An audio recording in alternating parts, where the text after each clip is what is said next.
Well, fans, the fog is lingering, the days are getting shorter, the tri-tips on the barbecue, and the leaves are changing. That means it's only one thing. It's another night of Warrior football right here in beautiful Orchid, California. A very pleasant good evening wherever you're joining us from. My name is Kyle Tognazzini, bringing you Righetti football right here on Righetti Sports Network, powered by YouTube Live. We appreciate you watching us. Make sure you hit that subscribe button anytime you want to be notified when any Righetti events go live. Welcome to Warrior Stadium. Right now, we're going to head down to the field for the playing of the Star Spangled Banner, our national anthem, performed by our Warrior Marching Band under the direction of Dr. Charlie Kim. Warriors.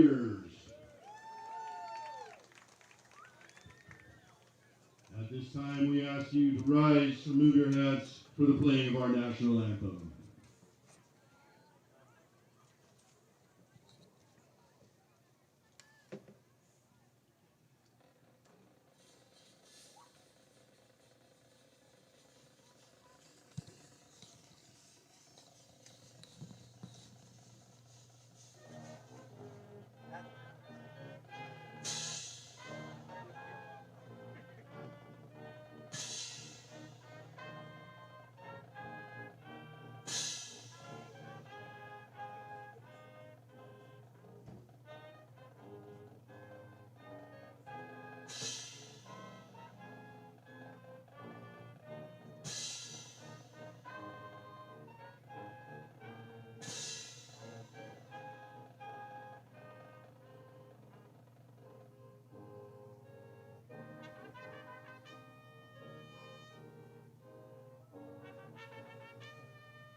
A great rendition of our Star Spangled Banner performed by the Righetti High School Marching Band under the direction of Mr. Charlie Kim. Well, tonight the St. Paul Swordsmen are in town facing off against our Righetti Warriors.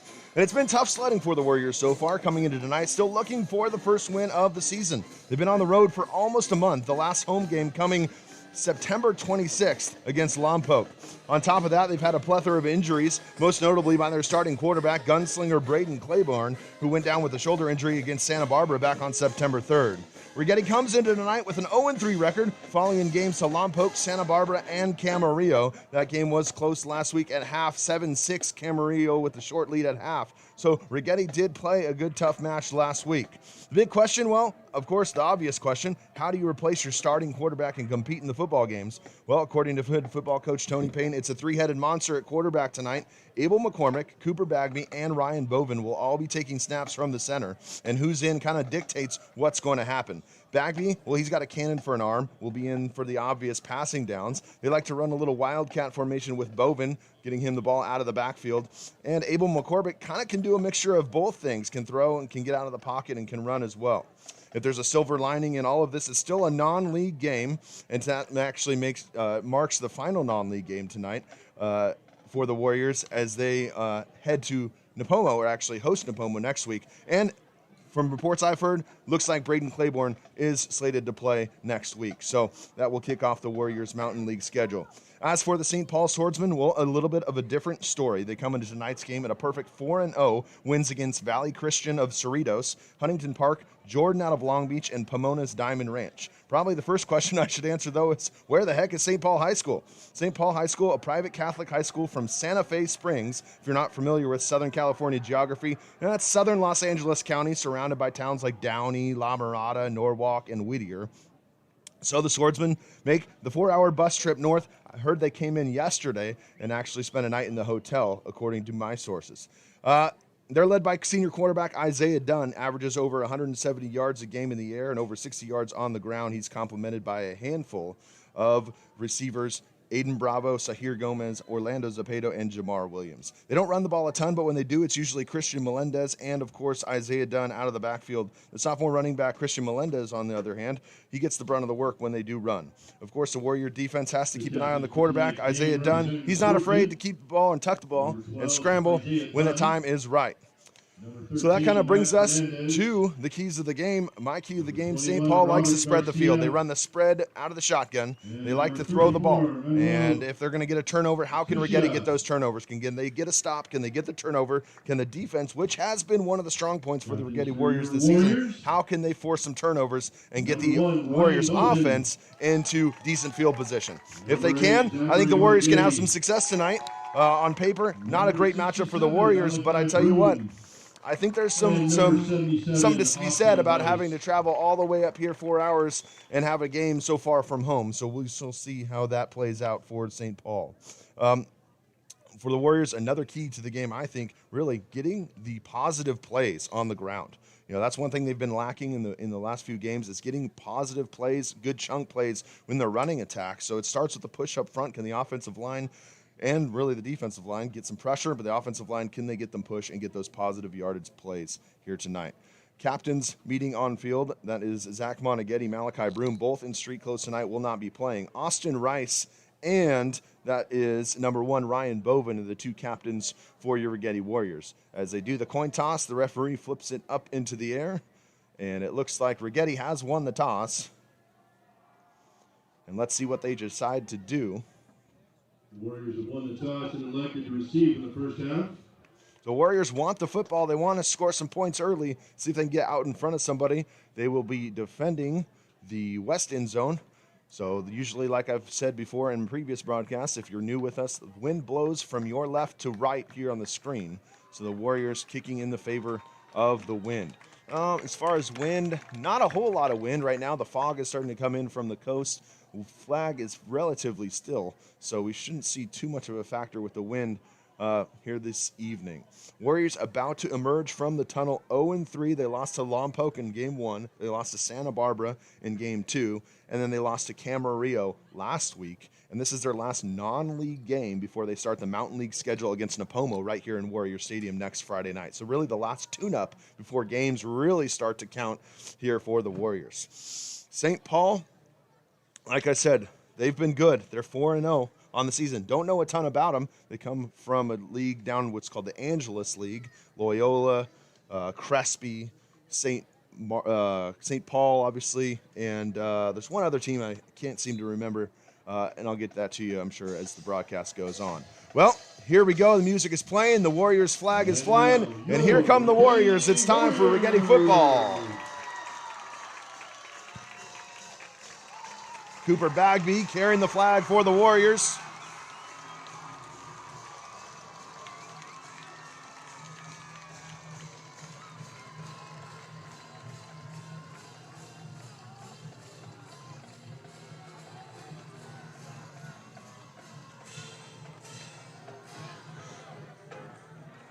So, like I mentioned earlier, St. Paul, they like to spread out their offense. They like to have 4 receivers, maybe 5 receivers, empty backfield. They like to throw a lot of quick snaps, get the ball out of the quarterback's hand quickly, whether that's with a screen or a quick play, quick out pattern. The Warriors, on the other hand, a little bit different. It's about managing the clock, managing the ground game, and they run that pistol wing T offense, misdirections, counters, but really the idea is to move the ball on the ground. That opens up the pass game. When they're at their best, their passing game really is opened up because they can run the football, and the other team has to respect both.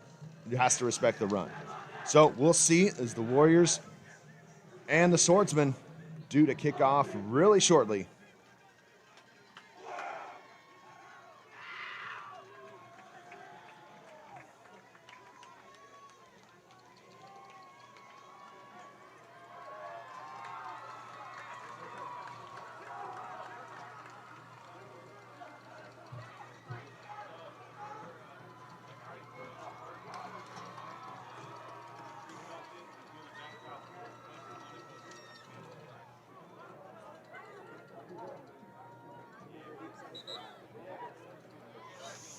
St. Paul coming in the whites, very similar to kind of the Penn State look.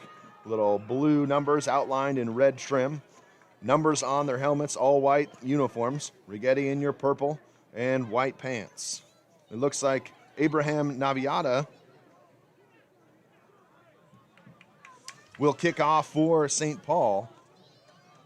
And it looks like back deep to receive for the Warriors is Elias Martinez, and I believe that is Elroy Perez. Bovin also back there in case anything comes short. So good athletes on the field for Righetti. And it's been about a month, like I said, since their last home game against Lompoc. And we're back here under the lights Friday night here from Orchid, California. Navaida tees it up, runs forward, and it looks like an onside kick attempt, and that is grabbed just short of the 50-yard line. That should be a penalty. That was touched before. Regardless, I do believe the Warriors recovered it. So great field position for the Warriors offense, something that Coach Penn would love to see as they start on offense from the St. Paul 49-yard line. So a bold move there by St. Paul's to try the onside kick. It fails, and the Warriors in business here. So it looks like Abel McCormick will start off under center in the pistol wing tee. Cooper Bagby out wide right. Elias Martinez wide left. Oh, lots of guys in motion. They get set. Back to the normal pistol formation. Handoff is a right side sweep to Brian Moneghetti. He gets forward for about 4 on the play. We'll call it 3 on the play. So good run there by Brian Moneghetti to start off for the Warriors. Start made by Sonny Trombosa. Second and 7 for the Warriors.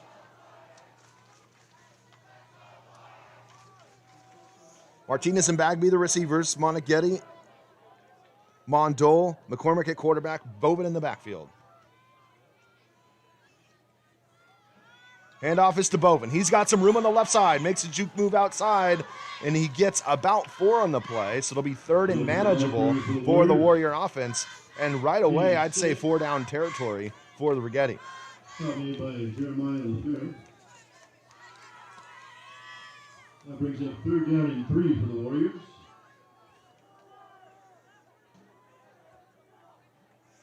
So 2 positive yards, 2 positive plays, excuse me. Bagby out wide left, Mondole in the backfield. Ryan Bovin behind the quarterback in the pistol. Handoff is to Bovin. He goes forward, leans across, and he will get a 1st down. So right away, the Warriors, a 1st down play into St. Paul Swordsman territory. Ball will be spotted at the 37-yard line.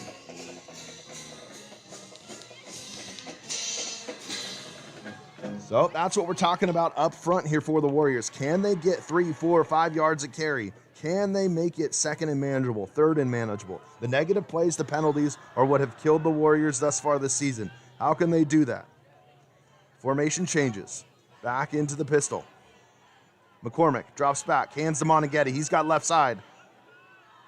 A good play there by the St. Paul defense. And off goes to Moneghetti for a loss of 1. Looks like Cody Couts on the tackle.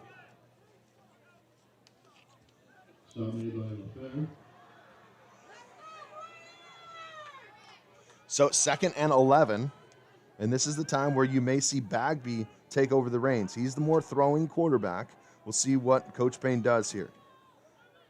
In fact, it is Bagby now in the shotgun. Bovin is standing next to him. Trips right formation.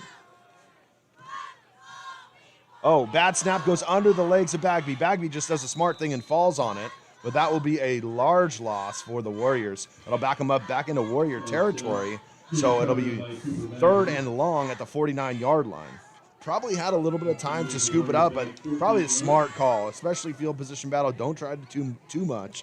Pick it up and really just, you know what, at worst here, pin St. Paul deep in their own zone if you have to punt it on 4th down. Bagby back under center. in the shotgun. Martinez out wide left. That's been the primary target for the Warriors. Bagby with a missile over the middle. That is incomplete. That looked like that was intended for Hayden Beital. That'll bring up fourth down. And looks like Alex McGowan will go on to punt for the Warriors.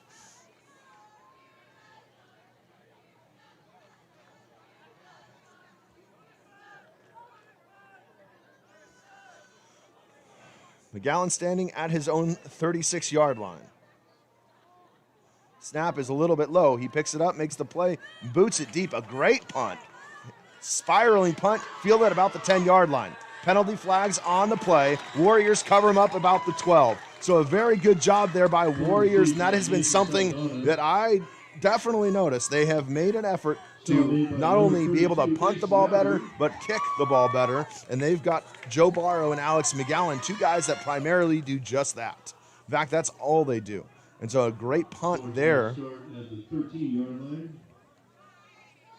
And that was a perfect, beautiful spiraling punt that turned over, just the perfect type of punt you want to get. And so the penalty comes against St. Paul, backing up even further inside the 10-yard line. It looks like it'll be spotted about the 7. So St. Paul behind Isaiah Dunn, who's in the backfield. 3 receivers to the left, 1 to the right. Shotgun formation. They love to spread the down linemen. They don't really even get down. They just get on, in an athletic stance they do and put their hands in the grass. So that's the kind of spread offense they run. Handoff up the middle. Good play there by the Warriors. That's Brian Monaghetti making the tackle. Andrew Valentine, the ball carrier for a gain of 2. Stop made by Monaghetti for the Warriors. Melendez on the carry there for St. Paul. He's in the backfield.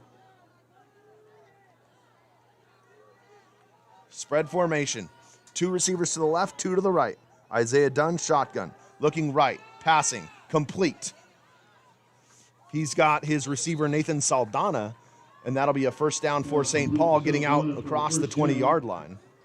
So St. Paul liking to move the ball and run plays quickly, getting back into that fast-paced, no-huddle type offense, getting the plays from the sideline, everybody on the same page. They're trying to go no huddle. They're trying to go quick, get the ball out of Isaiah Dunn's hand very fast. Shotgun formation, again for St. Paul. I'm going to say that all night. They run pretty much every play out of the shotgun. Melendez is the ball carrier, and he's scooped up quickly. That looks like that is number 45, Ryan Lopez, the tackler for Righetti.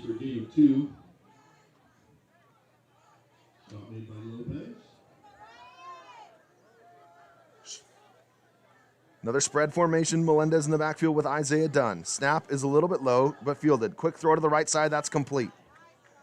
Elroy Perez wraps him up, along with the help from Monaghetti. And that looks like that pass was to Aiden Bravo, one of the highly touted receivers for the St. Paul squad. Brings up 3rd and a yard.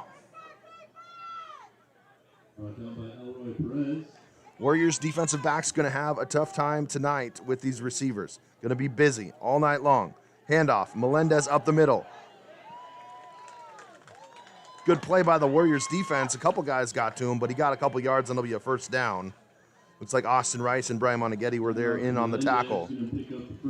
Warriors are going to have to get on and off the field very quickly to match this tempo of the St. Paul offense. Back into the shotgun. 3 receivers to the left, 1 to the right. Isaiah Dunn standing with Melendez. Snap, looking left side. He's got a post pattern complete. That's going to be a big play for, that's number 11. That looks like that is Sahir Gomez, the 6-foot senior, out across midfield. And here we go again. St. Paul moving the chains, moving quickly.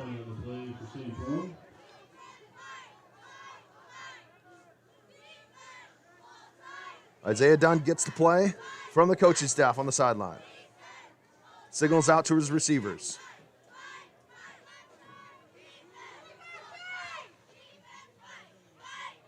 Dropping back, looking left. Got a man that's complete. Quick tackle there by Moneghetti. That looks like that's Jordan Williams. And I swear, I look at all these receivers. They look 6 foot and above. I mean, they are some tall receiving cores. Some athletes they have on the outside for St. Paul. 2nd and 8. Good tackle there by Moneghetti.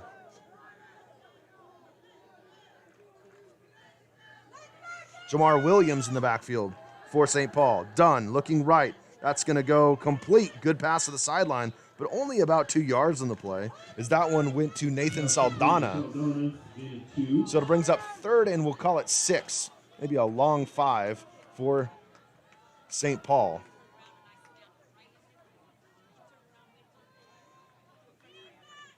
Trips left formation.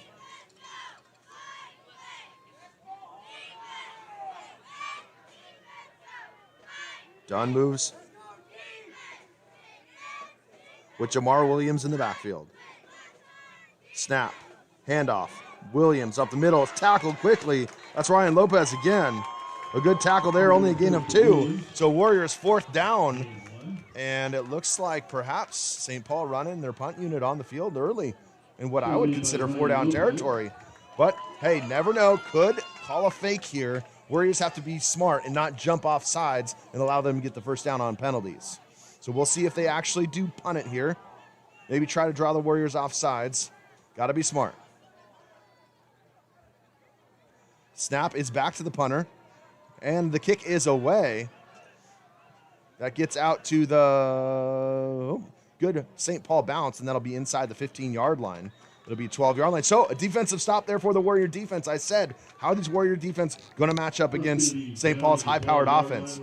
Yes, St. Paul comes in with 4-0 record. You look at the teams they beat, well, you don't know a lot about them. Okay, they just play so far away from us. We don't see them all the time. 4-0 is 4-0 regardless. 0-3 is 0-3, but you never know. Coming up here to Orchid, long travel day, okay, regardless of whenever you came, not definitely out of your routine that you're used to. So Warrior defense comes up big, and the Warrior offense is back onto the field with Abel McCormick under center. Well, he's in the pistol. McCormick will take it himself, rolling out right, passing. That'll go over the head of Elias Martinez, as Abel McCormick was pressured in the backfield. McCormick's pass is going to be incomplete. Now we have 2nd down and 10 for the Warriors.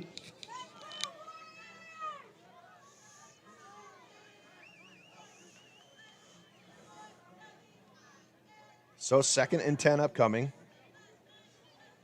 And when the Warriors throw the ball, they like to target Elias Martinez. He leads the team in receptions, leads the team in yards, and he is their playmaker on offense.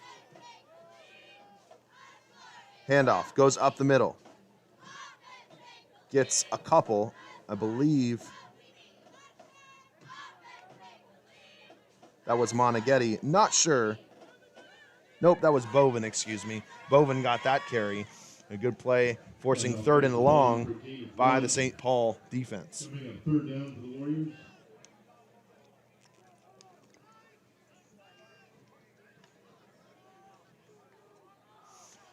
So 3rd and 7 for the Warriors. Bagby now the quarterback.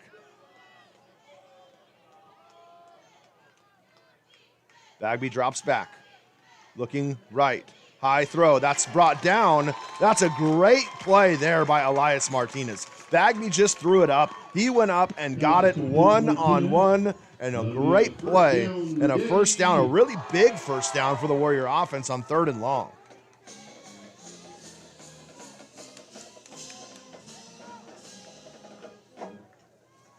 So Bagby remains under center. Quad receivers to the right. Handoff goes to Bovin. Bovin up to the right side. Going forward. Pushes his way ahead. He gets 9 on the play. Great job there by Ryan Bovin behind the offensive line there. 55, Darren Orlick was moving his man all the way down the field. Had him down to the 40-yard line. They love the push from the big fellas up front. Bagby again. Bovin up the middle. Got some room. He goes ahead. That'll be another Warrior first down. So the Warriors trying to move with a little bit of pace behind Cooper Bagby and Ryan Bovin.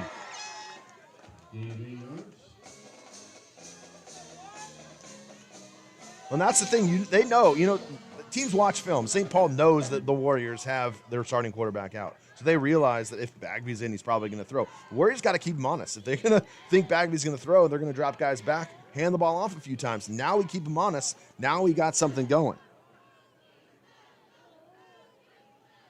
Bagby, a little reverse play. Swanson, counter, up the middle, 50, inside to the 45, to the 44. A great run there. That's Elijah Swanson on the carry for Righetti out inside of St. Paul territory. Another first down.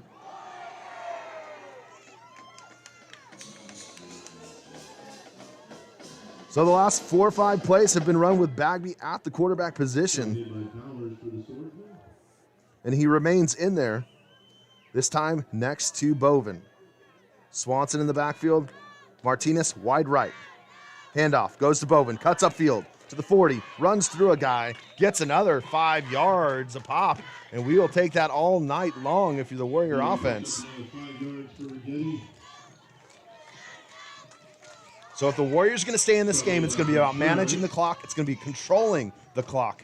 The best defense to this offense that St. Paul has is keeping your offense on the field. And so the Warriors can put away long drives. They can have 4 or 5 minute drives. This is going to give the defense a must-need rest. Those stops. So the Warriors back at it. 2nd and 6. Bagby again in the backfield. Handoff. Goes to Bovin. Feeding Bovin right now, and he only gets about a yard. So it'll be 3rd and about 5. But still manageable. Possibly 4-down territory here if you're Coach Payne. Non-league game, you got nothing to lose. We'll see if we can get it on 3rd down first.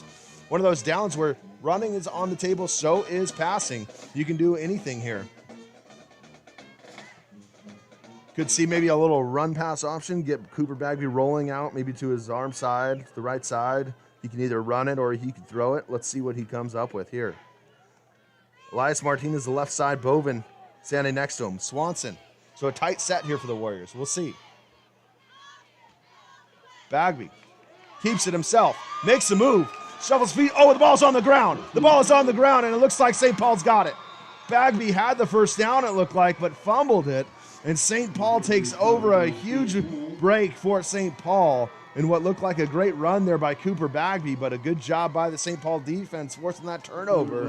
And so they'll have it 1st and 10 at the 22-yard line. So we're going to take over the 21-yard line. So Isaiah Dunn and the Swordsmen back on the field.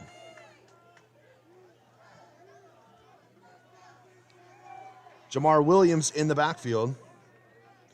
Jordan Williams and Aiden Bravo swap sides. Trips left. Single receiver to the right. Shotgun formation, single back. Snap. Looks like there could have been a delay of game penalty before that, I believe. Maybe. Took a while to get it going. It is a false start penalty, so that'll back them up from 1st and 10 to 1st and 15. No score here. 1:11 left in the first quarter. Kind of a defensive battle. Teams have moved the ball. They've driven the ball. Just haven't had anything yet for it. Righetti's had the ball twice. St. Paul has had it once, and this is their 2nd drive of the game. 1st and 15 for St. Paul. Isaiah Dunn in the backfield, the 6-foot senior.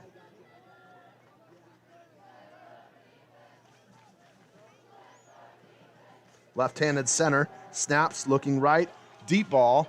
Good position there by Elroy Perez, but it looks like that comes down complete. That's just a mismatch, and that's something they might want to get Aiden Bravo at about 6 foot going against Elroy Perez, who might be 5'6", 5'7" at the most. So that's going to be a huge mismatch if the Swordsmen want to go that direction. 1st and 10 for St. Paul. Under a minute left to play in the first quarter. Ball at the 43-yard line. Into the shotgun again.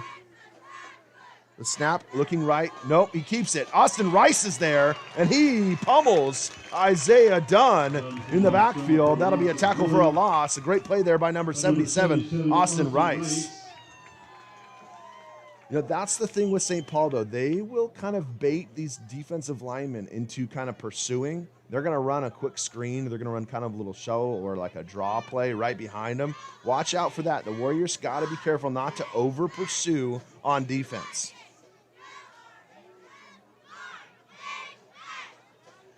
They like to run those, especially after kind of plays like that. Feeling good about themselves.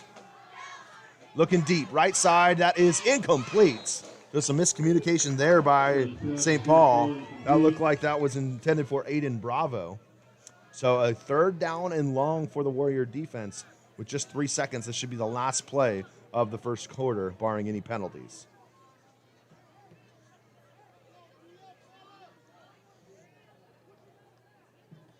Third down at 11. Coaches on the sideline signaling in the plays. Melendez in the backfield with Isaiah Dunn. Snap. Play action. Throwing right. Incomplete. Did I hear a whistle before that? I thought I heard a whistle before the play. Maybe it was something I heard from outside in the fans. I'm not sure. It was very odd. That is the end of the first quarter, so that was an incomplete pass. I'm sorry, I was thrown off. It almost sounded like a whistle came from like a field next door to us. There's nothing going on. I don't know if a fan has a whistle or something going on. I'm not sure. It looks like Coach Payne might have went over to the student section and is talking. So it looks like it might have been a whistle. That's might have been what I heard, but it was a really weird timing. Regardless, it's 4th down, so if anything, it helped the Warriors, but anything like that happens from their sideline, it's definitely going to be a 15-yard unsportsmanlike conduct penalty, and game administration is going to have to get involved. Well, if you're Coach Payne and your team's 0-3 and you have a 4-0 team coming in, you got to love your start. Defense is playing stout. The offense is moving the ball, just has not punched it in yet. And Righetti, that's been their story. They have not played a fully complete game yet for 4 quarters of football.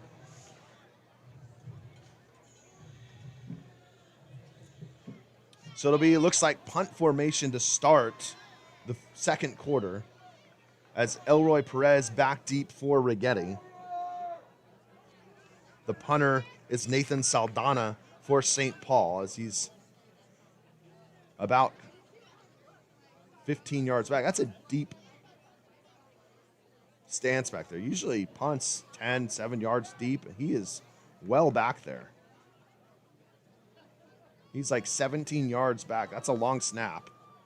I wonder if there's some kind of trickery perhaps and going to go to the up man and he's going to pooch kick it, or I'm not sure. But that seems awfully deep for him to be standing in punt formation.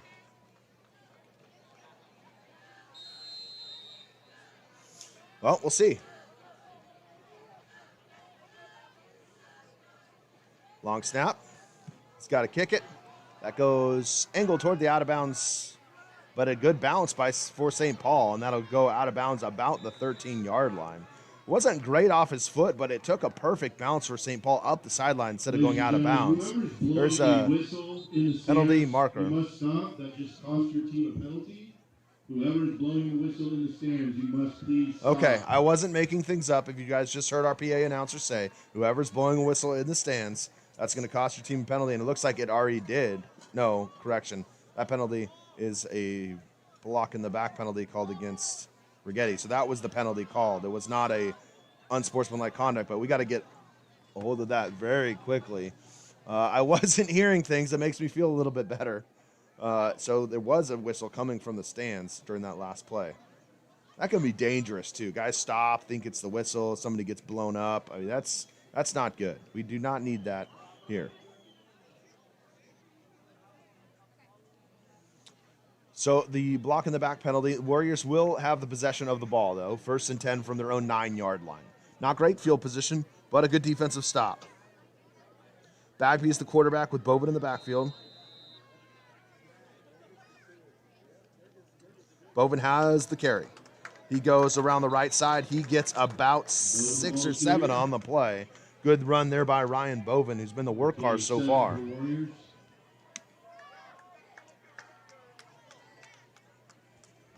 Stop made by LaFleur.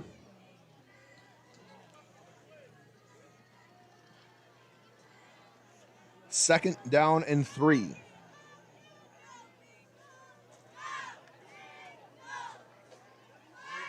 Moneghetti and Martinez out wide right. Swanson in the wing. Play action. Bagby rolling right. Makes a move, spin move. He's got to get rid of it. He's not going to. That ball is sacked. Oh, it's picked up. And it's run in for a touchdown. Oh, my goodness. Cody Couch runs that in for a touchdown after stripping Cooper Bagby. I thought he might have been down there, or at least forward progress is stopped, but it wasn't. Ruled a fumble, scoop and score. So a fumble recovery, scored for a touchdown, and no offensives have scored yet. A huge mistake for the Warriors, and a big break there for St. Paul as they lead 6-0 early in the second quarter.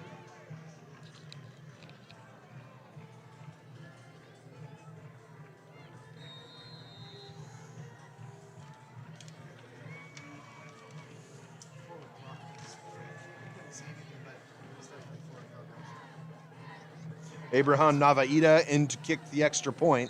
That sails through the uprights. It's good. So 11:05 left to play in the second quarter. The St. Paul Swordsmen from Santa Fe Springs, California, lead 7-0 after a fumble return for a touchdown by number 20, Ryan Gouts. So 7-0. Welcome back into the broadcast booth. We welcome you joining us. St. Paul Swordsmen are in town. They are from Santa Fe Springs, California. If you missed the opening broadcast, that is down south, southern Los Angeles County. Downey, La Mirada, Whittier, all surround it. Those are the cities right there on the 605. Just a little bit east of the 605 is where the high school is located. So St. Paul comes up to Orchid for tonight's game. They come in with 4-0 record. Righetti, of course, 0-3. Warriors, big mistake on offense. The biggest, well, really the only mistake of the game so far. But let's see if they can recover here and put together maybe a good offensive drive, maybe sparked by a good kickoff return. Last time, opening kick of the game, St. Paul elected to try the pooch onside kick and didn't get it. So the Swordsmen tee it up. Fans are on their feet. The kick is kind of a squib, and that goes into the hands of the up man. And it looks like perhaps I believe that was Brian Moneghetti who got, no, that's Mondole, I believe, that got that. So Adrian Mondole on the return gets out to the 28-yard line for Righetti. Taken by Adrian Mondole. Shot by Ty Bowers.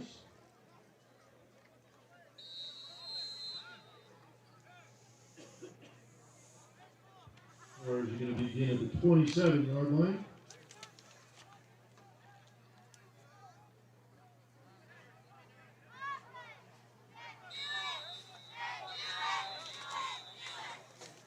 Looks like a timeout. So Righetti a little bit off here. They're going to take a timeout to start their drive.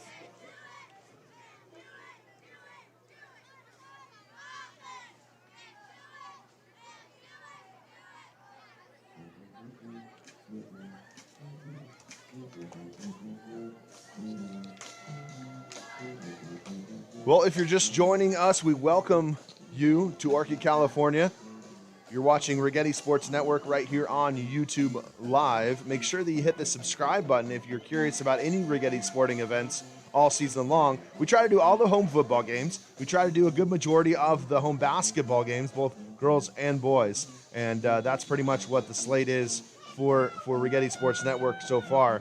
We're trying to bring you some games, doing this kind of as a side project to see what it looks like. It was fun during COVID times, and now that people are can't join us from a long ways away, we're glad that you can at least watch the Warriors here on TV.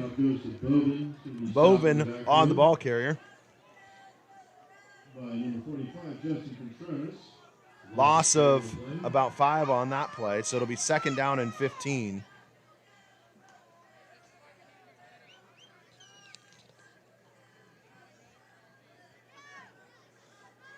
McCormick under center, or in the pistol formation for the Warriors. Swanson goes in motion. Handoff is to Bovin. Bovin goes up the middle. He'll get some of that yardage back and pushes the pile forward for about 6. tackle was Sonny Trancosa. He's the senior middle linebacker and the leading tackler for the St. Paul Swordsmen. Leads the team in tackles on the season. Good middle linebacker there for St. Paul. 3rd down and 9 for the Warrior offense. McCormick now at quarterback. 2 receivers to the left. Snap. Dropping back. Looking left. Good ball to Martinez. Makes the move. Tries to shake a defender. And he doesn't quite get to the first down. And it'll be a decision here for Coach Bain. It looks like 4th and 3. So probably a punt situation. And that's exactly what that is. It'll be Alex McGowan back on to punt for the Warriors. Hit a really, really good punt last time up. This time going into the wind, though. If there is wind, it's going to be growing in his face. Not a lot right now looking at the flag. And still, like when we kicked off, there's very little wind down on the field. But a heavy air, a lot of fog in the air tonight. Marine layer rolling in from the coast. McGowan back deep. Snap is, oh my gosh, over his head. He picks it up. He tries to get a kickoff. He does. He actually gets that kick off. And that kick gets a good bounce. Oh, my goodness.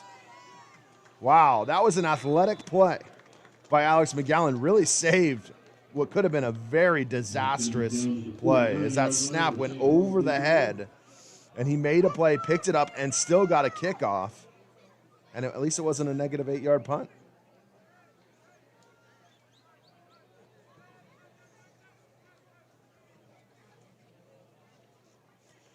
But St. Paul, good field position to start their drive.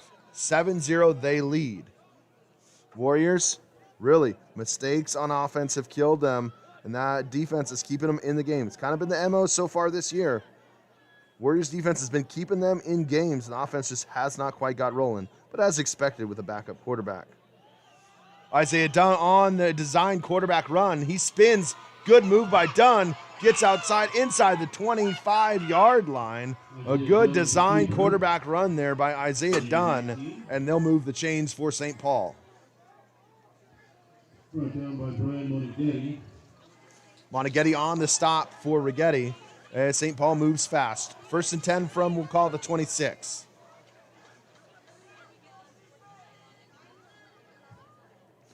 Melendez in the backfield. Standing next to Isaiah Dunn. 2 receivers to the right, 2 to the left. Dunn, shotgun, snap, throws to the left side. That's complete. That is complete to, looks like that's number 23, Nathan Saldana. And he's met quickly by Bishop and Elroy Perez. So 2nd down, and we'll call it a couple. Warriors really trying to get aligned here.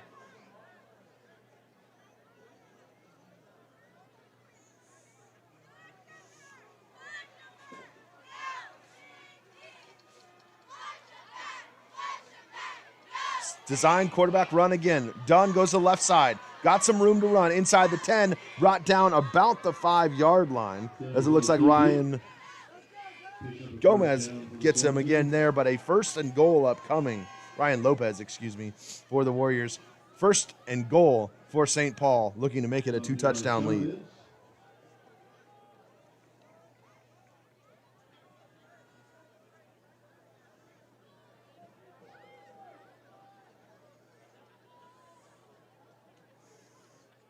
Trips to the right, rolling right, pitches right. That's Melendez. He's got some, oh, that's a great tackle there by Brian Moneghetti.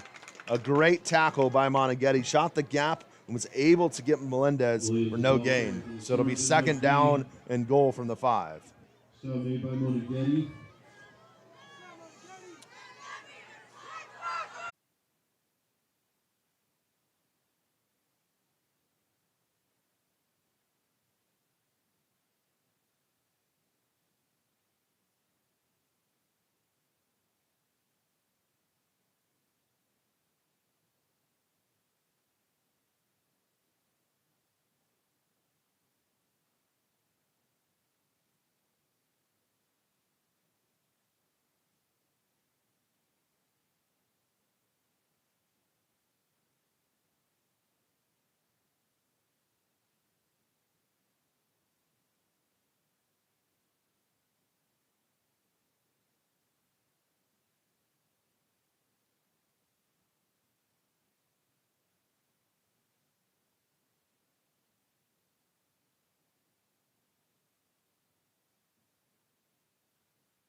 recovered by St. Paul.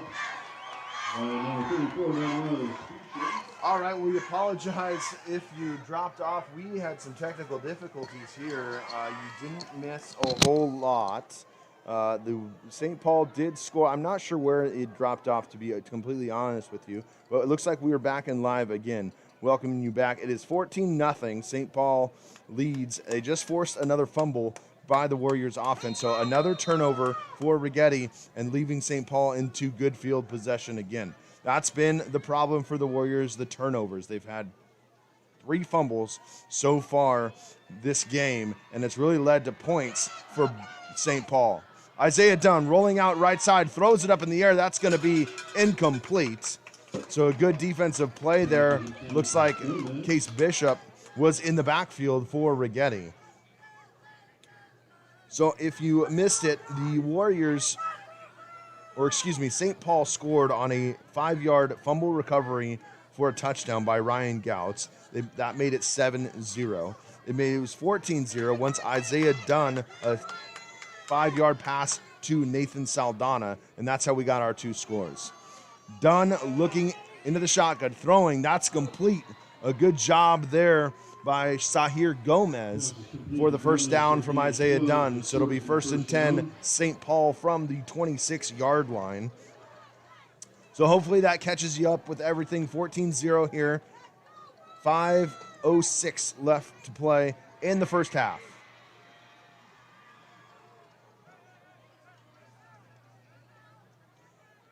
Empty backfield for Dunn. Might be a quarterback run here.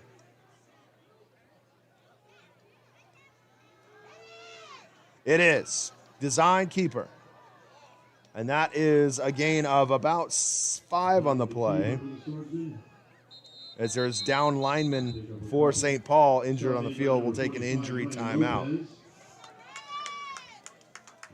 So the Warriors trail 14-0, 4:38 left in the first half. And really, and I'll say this, it's difficult to lead your starting quarterback. And you lose your starting quarterback in game number 2, and you got to kind of pick up the pieces from there. Like I said, it's been a 3-headed monster. Abel McCormick, Cooper Bagby, Ryan Boven getting snaps from the center. But really, silver lining to all of this, you got an easier part of your schedule coming up after this game. Your starting quarterback, Braden Claiborne, should be back next week to play against Napomo. I saw him without his sling on. He's been throwing the ball down on the sideline before the game, so I believe he should be good to go. And so the Warriors looking to kind of get right, get things going, keep everybody healthy for their game and the Mountain League game, which really counts, starting against Napomo next week. So win or lose, you'd like to see them get some momentum, get back into this game and really try to fight back and make this game competitive. But they've got to fix the turnovers on offense, and that's really been the story here tonight so far, is just the fumbles for Righetti.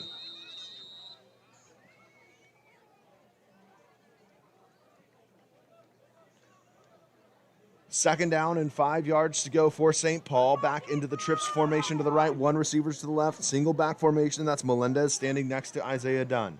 Dunn the snap, that's a design keeper. Oh, he's grappled around in the backfield. A good job there by the Warriors defense. It looks like Ace Mather, Lopez, and Brian Moneghetti all swarm him. So it'll be 3rd down upcoming for St. Paul. Down the backfield by number 45, Brian Lopez. It's going to bring up 3rd down and 6 for St. Paul.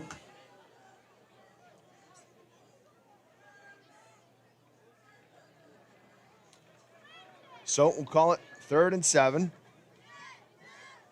as the St. Paul Swordsmen kind of switch some positions. Empty backfield. Like to throw screens out of the set or quarterback design runs.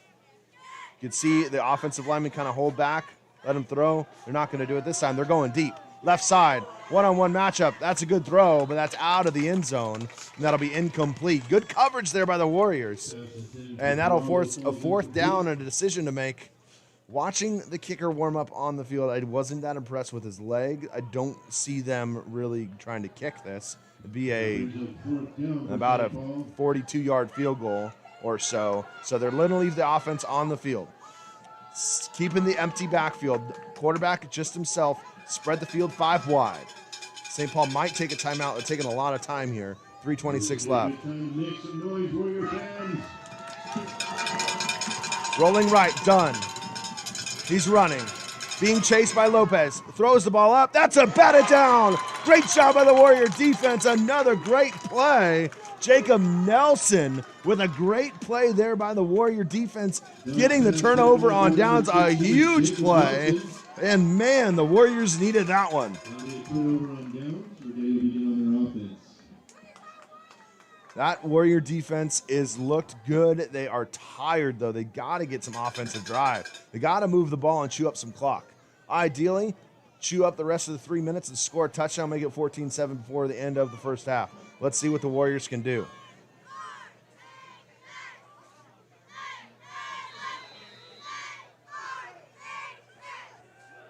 Tight set McCormick at quarterback. McCormick hands it off. Straight ahead. That goes for nothing.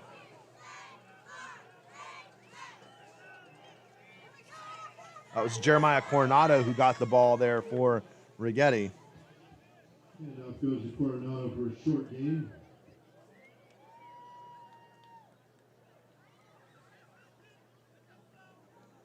McCormick back in at quarterback. Martinez to the right side. If the Warriors need a big play, that's the guy to target. Elias Martinez has been the guy to go to and see if they give him any help over there on the right side. 2nd and long. Call it 11. Motion. Counter play. Coronado up the middle. That's Swanson, excuse me, up the middle. He gets the 30-yard line, so it'll be 3rd and we'll call it 3 upcoming for the Warriors. Good counter play, a little misdirection with 2:26 and change left to play. So 3rd and manageable. 3rd and manageable. Let's see what Coach Payne draws up. 3rd down and 3 yards to go for the Warriors. Calling the plays this year is new coach Buddy Garcia, and he is new coach, offensive coordinator for the Warriors, been calling the plays. See what kind of creativity we got here. 3rd and 3. Straight ahead with Bovin. He goes behind his blockers. He falls down. It looked like the ball came out, to be honest. I'm looking through my binoculars. The ball might have come out. I don't know if the referees saw it. I'm not sure. Let's see if they call him down. If you call it down, it's a first down. If they didn't see it, they call it a turnover. Another fumble by the Warrior offense. That has been their kryptonite tonight. Ryan Bovin this time puts it on the ground for the Warriors, and my goodness, they just can't get out of their own way.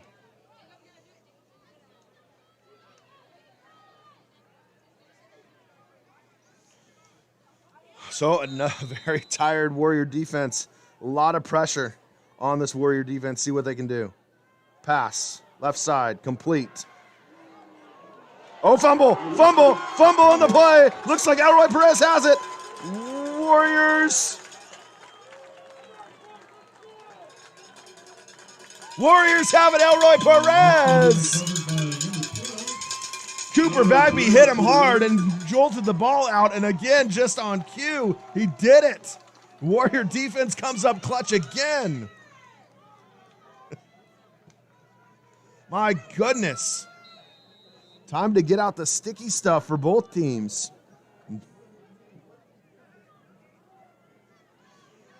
So let's see if the Warriors once again can get something going.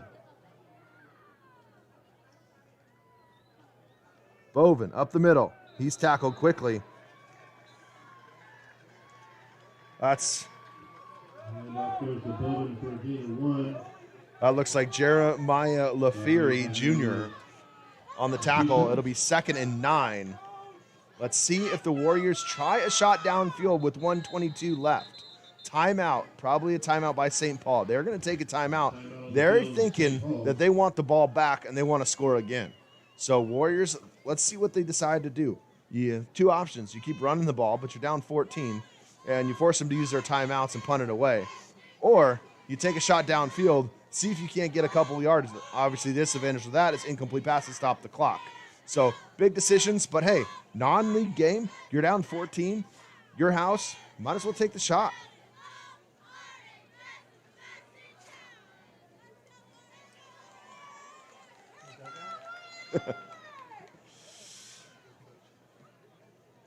So both teams using one timeout. Both teams have 2 remaining for the half. 1:20 left. 14-0. Turnovers have been the story for both teams, really. But for the Warriors, it's hurt them worse. 14 points, both off of turnover, all off of turnovers for the Righetti defense, or correction, the Righetti offense. Bagby in at quarterback. Look to throw here. Slow snap. Bagby drops back. Rambling right. Dumps it off. That's complete. That's Moneghetti. He's hit really hard. That could be a, man, he hit them hard. That looked like that was number 13, Matthew Fernandez. And he kind of stood over him. I thought he perhaps was going to get a taunting penalty. In the NFL these days, if you're watching in the NFL and you look at the guy after a play, you're going to get a taunting penalty. That's been a point of emphasis there for the NFL, that's for sure.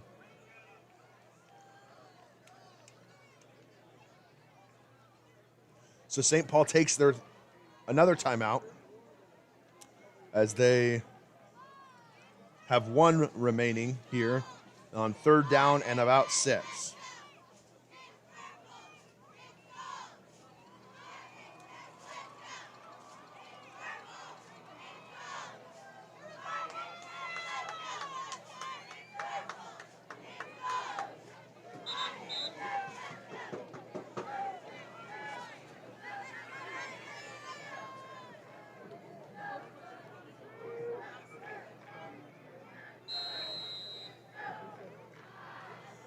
So, call it 3rd and 4.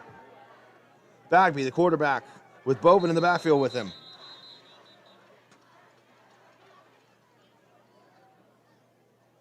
I believe the clock started actually. There was a minute before when that penalty got called. There was 1 minute remaining, or that timeout, excuse me. And now there's 1:04 on the clock. So that's definitely not right. They're gonna have to figure out the clock situation here. We'll see what it looks like.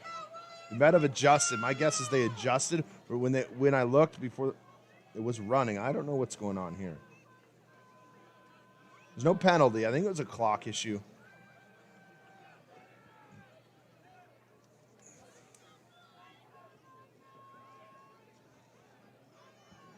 Officials having a conversation on the far sideline with a St. Paul head coach.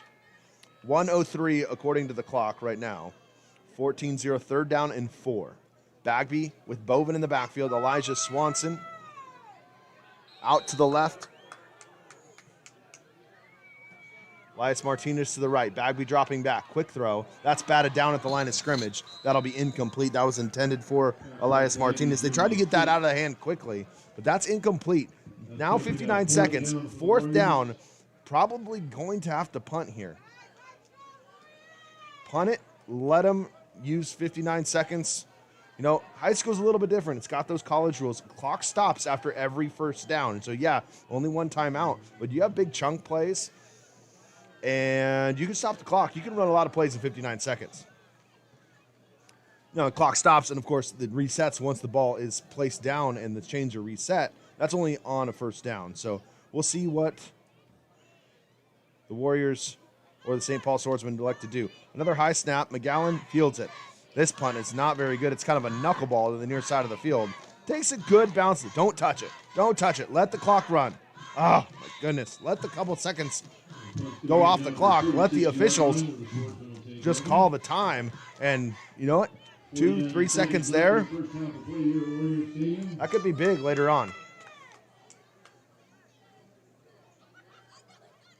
So officially 49 seconds left to play in the 1st half. St. Paul leads 14-0. Really, Righetti's defense has played really, really, really well. They've allowed only 1 touchdown, and that was after a really short field position. So we'll see what they can do. Can they hold big here? Isaiah Dunn drops back, looking right. That's batted down. Good job there. That looks like that is, I believe, Caleb Robles, number 18. No, excuse me, that's number 19. That's Hayden Beichtal, who batted it down at the line of scrimmage. A great play there. So Warriors, 45 seconds, 2nd and 10. Isaiah Dunn in the backfield by himself, 5 wide. See what the Swordsmen decide to do. Snap, looking left. Swordsman throwing left, done, complete. That's caught. Makes a man miss, and he's finally run out of bounds. The clock will stop. Case Bishop. So Elroy Perez had a chance at him in bounds. He got by, and that was, a gain of about 8, and the clock will stop. So 38 seconds left, 14-0.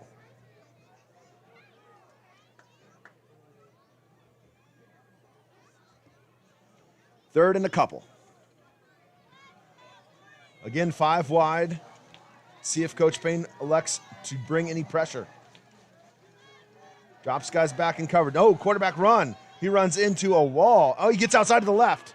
Left side runs out of bounds. That'll be a first down with 30 seconds left to play. A good play there by Isaiah Dunn. Kind of ran with nobody there. Ran into a wall. Was able to bounce it outside to the left and finally run out of bounds by the Warrior defense. Out of bounds by number 16, Jacob Nelson. Nelson ran him out of bounds for Righetti. So back into the 5 wide. No running backs. Shotgun.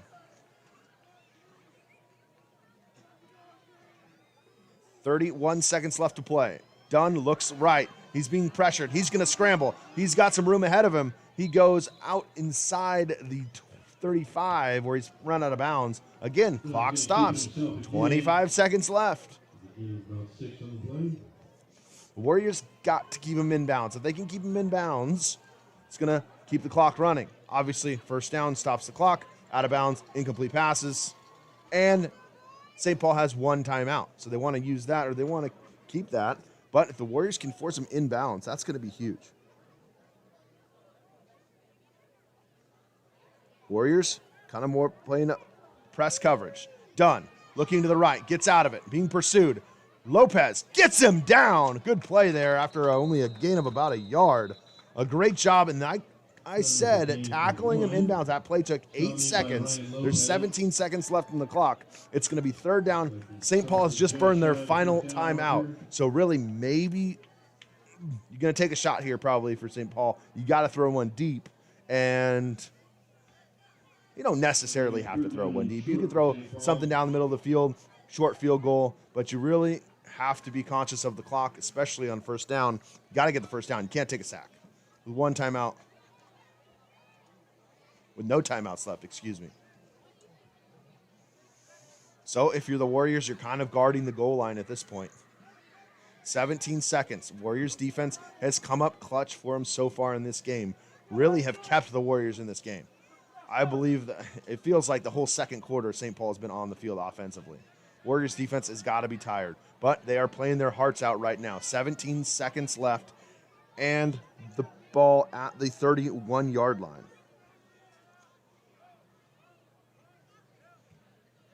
St. Paul going to clear out the backfield again with 5 wide. Dunn calling out the signals, looks to his right. Calling out the cadence. Snap is to the right. Goes to the right side. Pass is complete. If they can tackle him here. Did he get out of bounds?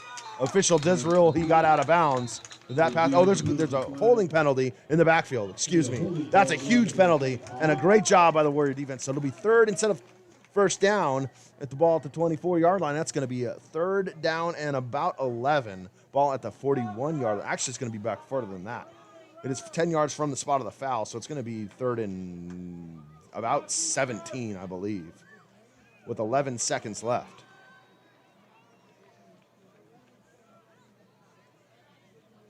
So now, if you're St. Paul, or if you're the Righetti defense, get back. Get back, get back. Do not let anybody behind you. You cannot press up on these guys. You cannot let them behind you. That is the one thing you can. If you're the safeties, you're dropping back. You are playing, basically, you're guarding the goal line. 11 seconds. Snap. Looking left. Deep throw. That is incomplete. Oh, that might be a penalty. Cooper. Oh, no, it's not. Thank goodness. Goodness gracious. Bagby went for the receiver. You never know with these targeting penalties these days. I thought it could have been. So 6 seconds, fourth down and long. Are they going to punt this, or are they just going to throw a Hail Mary to the end zone? Probably a Hail Mary to the end zone. I'm not sure the arm on the quarterback. You're going to probably have to throw this ball about 65, 55 yards. If you're Coach Payne, I'd take a timeout and just talk about it at least. If I am Coach Ramirez, defensive coordinator, I'm talking about this. Oh, they're going to punt. Does look like you're going to set out a punt. You might even consider putting your hand seam back there, some tall guys, getting everybody at the goal line just to bat it down is the idea. 6 seconds left, punt formation. And a penalty comes from the deep back judge. It looks like a delay of game. So it'll be even farther for St. Paul. But they have to punt it. You never know. Maybe you got a block punt and you scoop it and score it. That would be huge. But the Warriors defense coming up clutch once again. Can't say that enough. The Warriors defense has been playing their hearts out.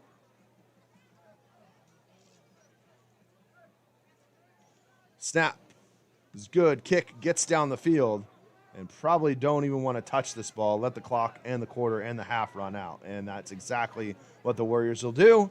So we will head to halftime. The score 14-0. St. Paul Swordsmen out of Santa Fe Springs, California lead the Warriors here. They scored on a Matt Gouts fumble recovery for a touchdown and an Isaiah Dunn pass to Nathan Saldana after Warriors turnovers. That's been the story. We'll break down the first half, preview the second half coming up. We'll give you about 10-minute break and we'll be back on air. You're watching Righetti Sports Network live here on YouTube. We'll be back in just a second with second half coverage.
Well, welcome back, ladies and gentlemen. Second half of Righetti football against the visiting St. Paul Swordsmen.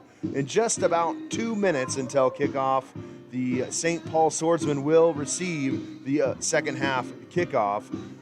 It's been an interesting one. I opened the broadcast saying that the Righetti offense is going to need to control the clock, control the tempo, and chew up some time on the clock. They started to, and then the second quarter happened, and there was a lot of turnovers. Lots of fumbles, 4 in fact, leading directly to 14 points by St. Paul. And really the story has been the Righetti defense has kept this team in the game. The only touchdown they allowed was starting field position about the 20-yard line in the St. Paul territory. So it's not like they're allowing a ton of yards here. They've battled up the quarterback and the 4 big receivers for St. Paul so far.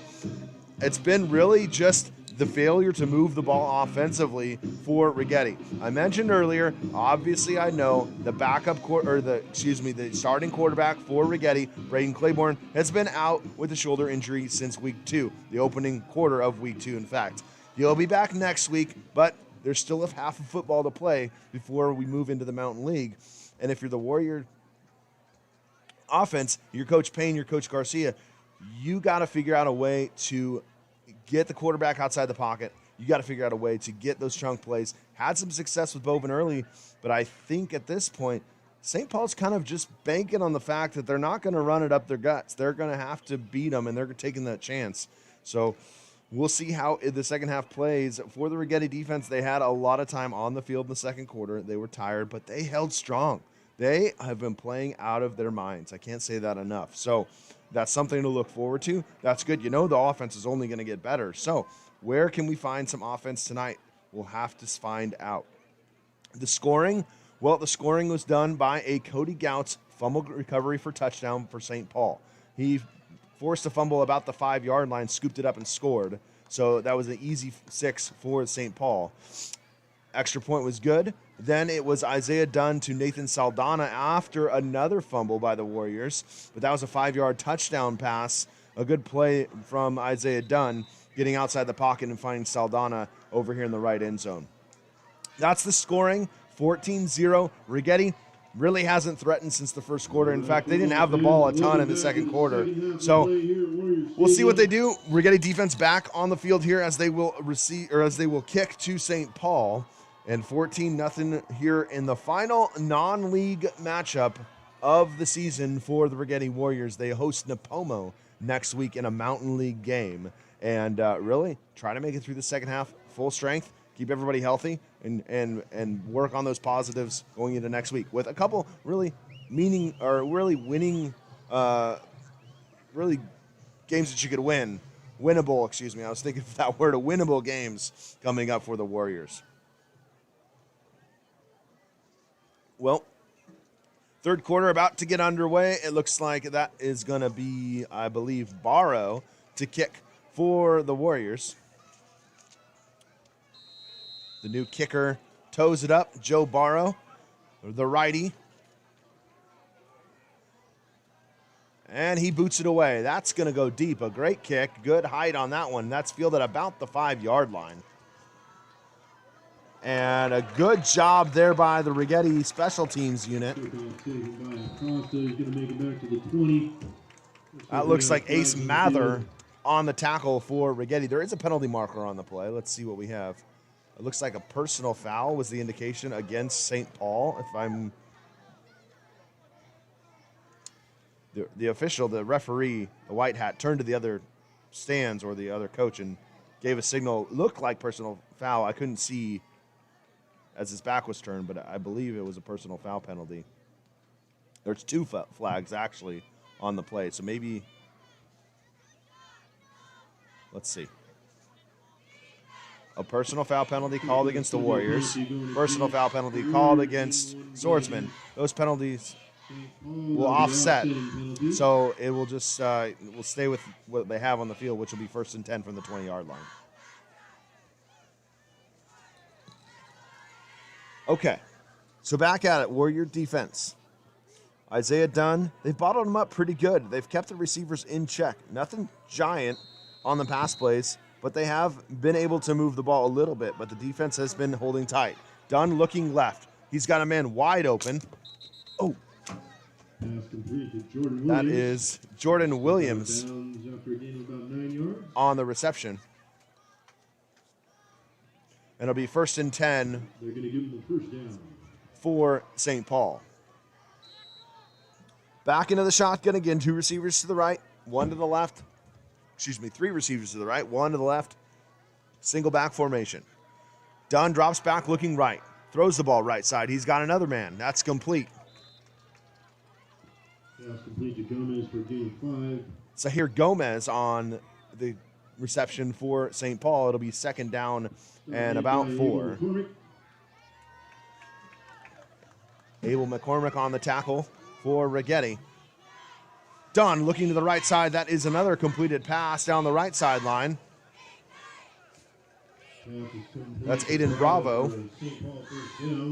And that's one thing about St. Paul. They do spread the ball very evenly to their receivers. They got weapons, and they use them all. They spread the field. They like to throw, and they're not one favorite target. A lot of the guys, if you look at their yardages and their touchdowns, it's very spread out. Dunn again, drops back. Quick route, outside, right side, complete. That's Aiden Bravo again, and another 8 yards. So, Warriors getting picked apart a little bit early. They're sitting back into kind of a zone coverage here. They're playing off. They're not pressing up. They are letting those receivers have those 8-9 yard out routes. So let's see if the Warriors maybe time for a double move or just keep getting those 8-9 yard pass plays. They do press up that time, but Dunn rolls. He dumps it off. That's complete. And that looks like that is complete to Nathan Saldana. So that'll be a 1st down after the gain of about 7. And ball will be spotted into Warrior territory at the 40-yard line.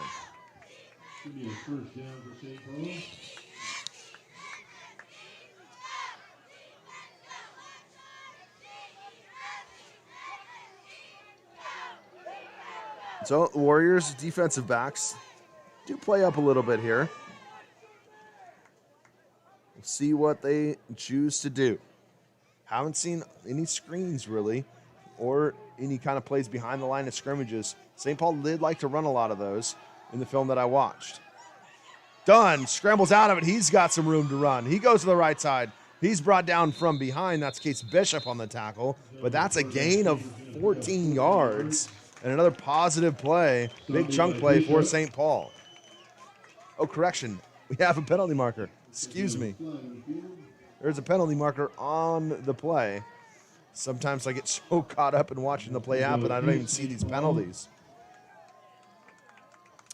It's definitely against St. Paul, so that'll back them up across midfield as that holding penalty will be spotted at the 46-yard line. So 1st and a long. As the clock winds, 9:52 left to play in the 3rd quarter. St. Paul, handoff. That goes straight ahead. That's Melendez. He's brought down by Righetti. He gets about 8 on the play. Christian Melendez, the ball carrier for St. Paul. Brian Righetti on the tackle. Stopped by Ryan Lopez.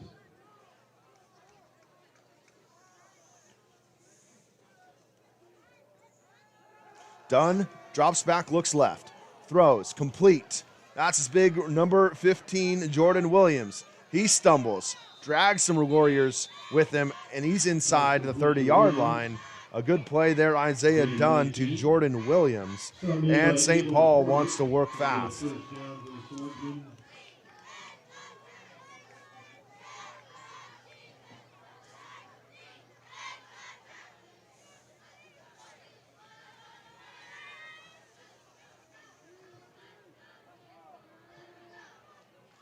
Dropping back, looking left, now looking right. Across his body, wide open, end zone, touchdown, St. Paul. Aiden Bravo from Isaiah Dunn. That's 29 yards on the touchdown pass. A good progression there by Isaiah Dunn. Look left, didn't have anybody open, kind of rolled back to the right side. Aiden Bravo running a backside post there was wide open and an easy pitch and catch, 29 yards for the touchdown.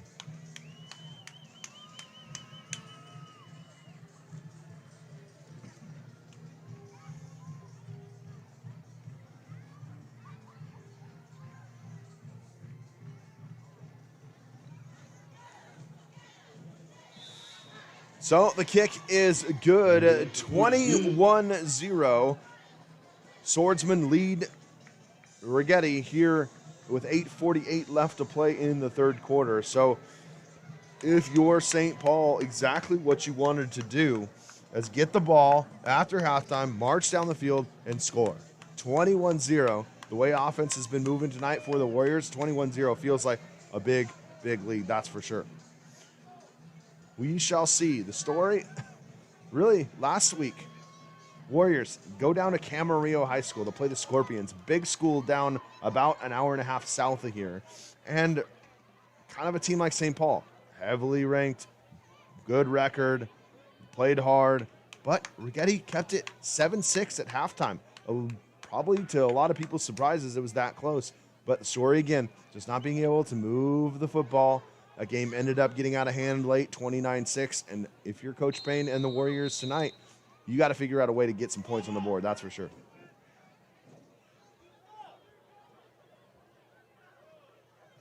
Little pooch kick into the soft coverage.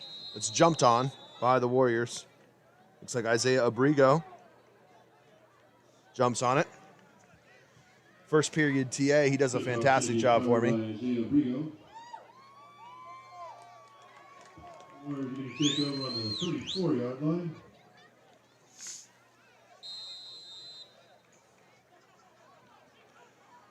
So the Warriors back into their offense. First drive of the second half for the Warriors. Abel McCormick will be the quarterback. Swanson, Mondole in the backfield, along with Ryan Bovin, Elias Martinez wide left. Motion man, handoff, Bovin. Bovin gets up the field, and he'll get about 3 before he's brought down. Bovin with a gain of 3 for the Warriors.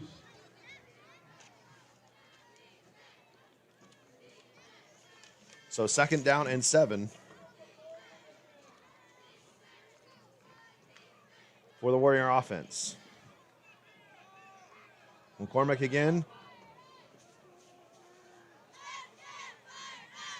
Swanson in motion. Handoff goes. That's Coronado this time. Coronado goes up the field. Good run by him. He'll get the first down out near the 45-yard line. Jeremiah Coronado.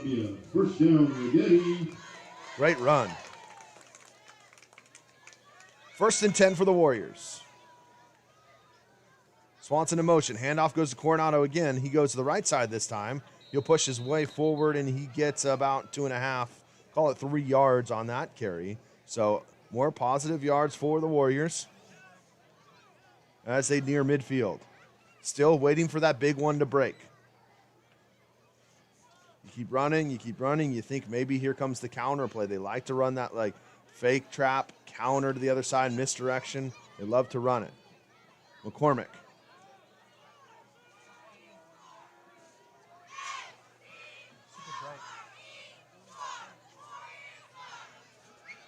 There it is. Right side. Swanson. Here he goes. Inside the 30. Cuts back. Makes a stutter step. And he's inside the 25-yard line. A great run. Elijah Swanson showing some moves. 23-yard gain. And that'll be a first down, Righetti. 24-yard line. It's spotted. 1st and 10, Righetti. And the Warriors have something going. Looks like a sideline warning issued, but no penalty yards marked off. So Warriors got something cooking here. 1st and 10 from the 24. See if they can punch it in. Martinez out wide right. Swanson, Moneghetti, McCormick, Jeremiah Coronado in the backfield.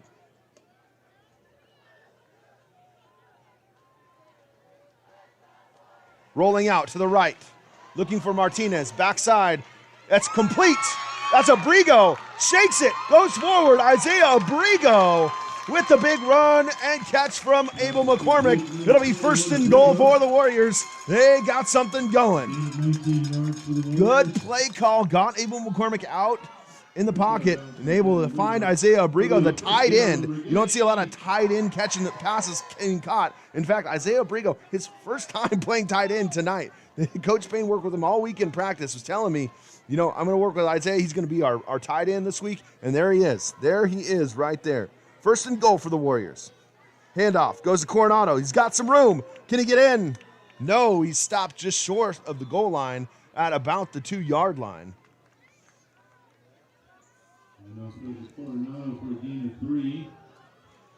So Warriors got the ball at the 2. Second and goal. See if they bring their tubby set in, see if they go under center. They like to do that with the ball down near the goal line. They're going to stay out of the pistol. McCormick with Coronado. Martinez on the right. Swanson on the right side with Righetti and Jeremiah Coronado. They're going under center. There he goes. McCormick sneaks forward. I don't think he got there. He might have got a yard or so. But McCormick quickly ran up under center, snapped it, and did a quarterback sneak off the left guard. The gap there between the center and the guard. But he only got about maybe a yard on the play. That's probably maybe. So it'll be third down and definitely 4-down territory. If you're Coach Payne, it's 21-0. You got to go for it. You got 2 plays here to get in the end zone. There's no doubt about it.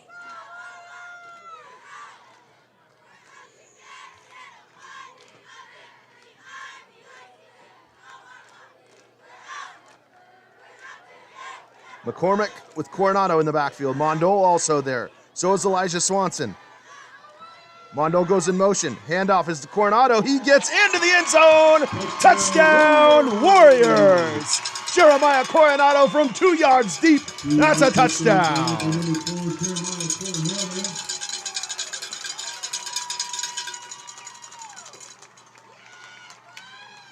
So Jeremiah Coronado, a little bit of spark, giving some relief to Ryan Bovin. He found the end zone for 6, just what the Warriors needed.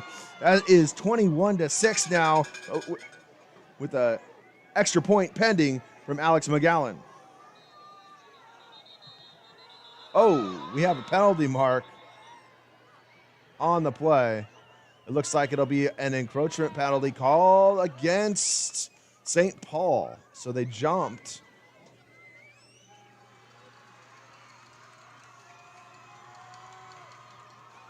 So that'll move them a yard and a half closer to the 1.5 as they leave the kicking unit on the field.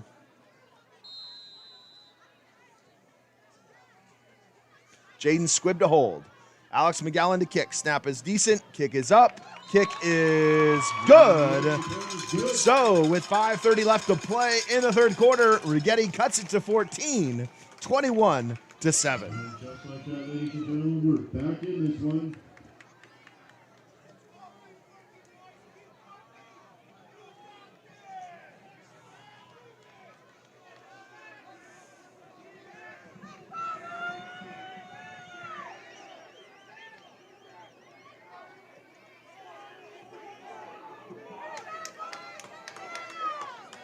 So the Warriors lead by 14. That felt huge. And I will say that is like a collective weight off of everybody's chest. 70-yard drive.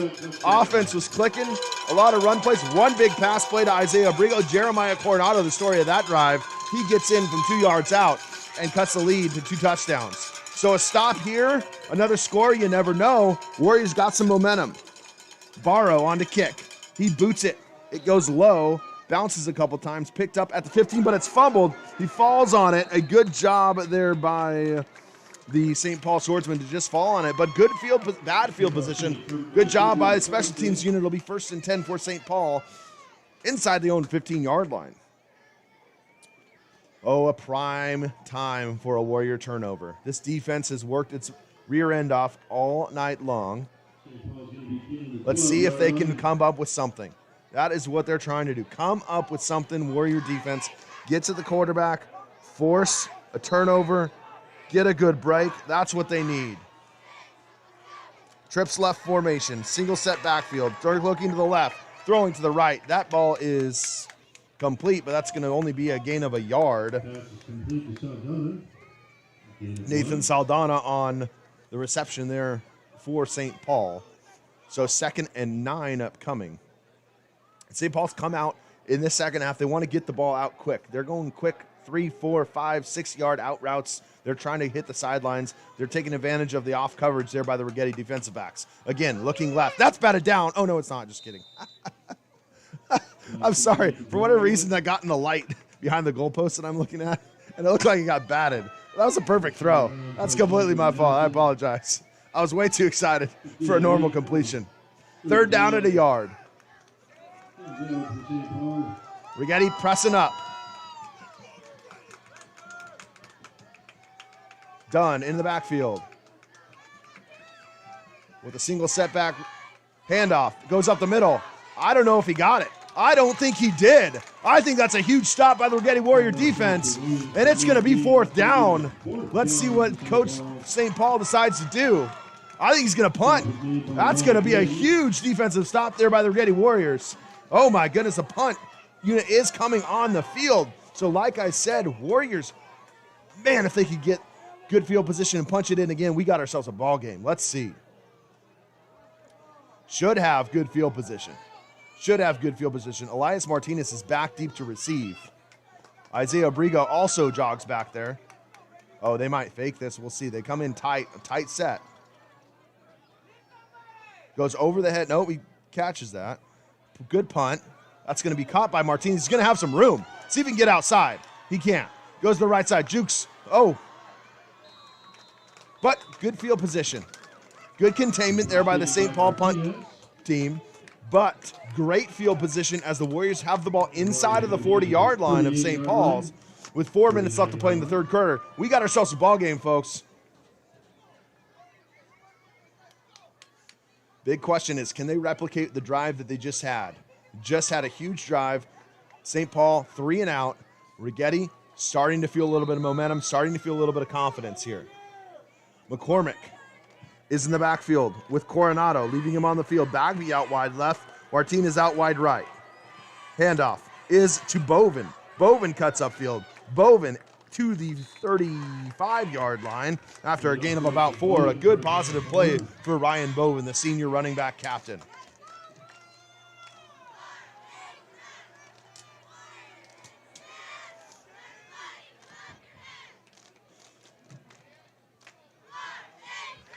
The Bovin jogs off the field.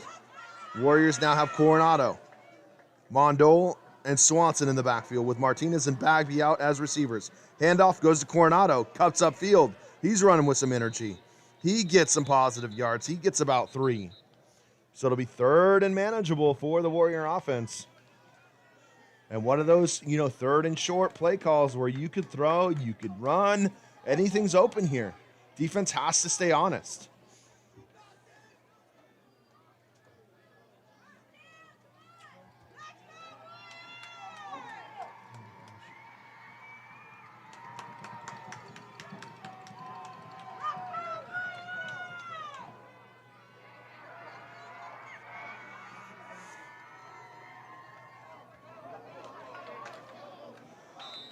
Third down and short is a handoff that goes ahead to Coronado. He gets 2 yards. He's not quite there. It'll be 4th and a yard from the 30-yard line. We apologize. We're having some issues with the camera here. We're going to go lighter here. There. Oh.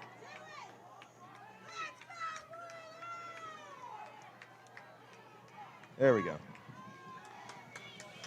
So 4th and a yard. The Warrior offense stays on the field. McCormick, the pistol. Straight forward. Bovin, he's going to get it. That's going to be a 1st down. Huge play call. Straight ahead, Bovin. That'll be a 1st down for the Warriors. That's going to be a 1st down, Righetti. Let's keep this drive alive, Warrior fans. Let's make some noise.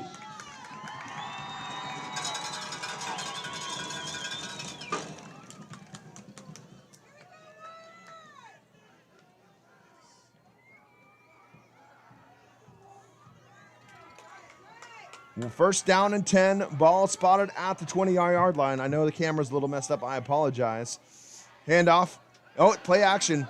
McCormick looking deep. Got Bagby open. That's a touchdown. Cooper Bagby from Abel McCormick. A touchdown from 28 yards.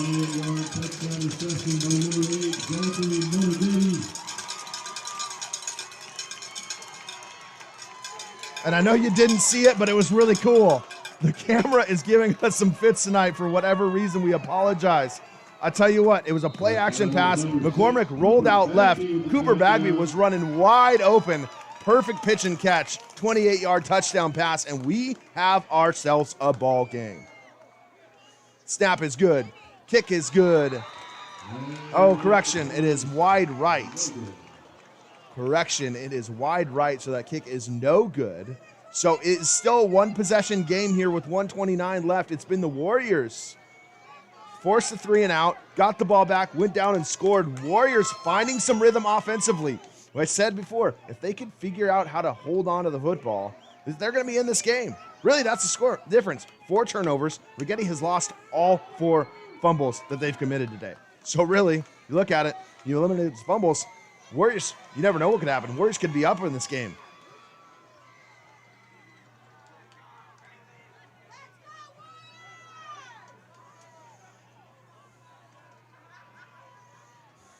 It's time for every man, woman, and child on your feet. Let's keep them fired up.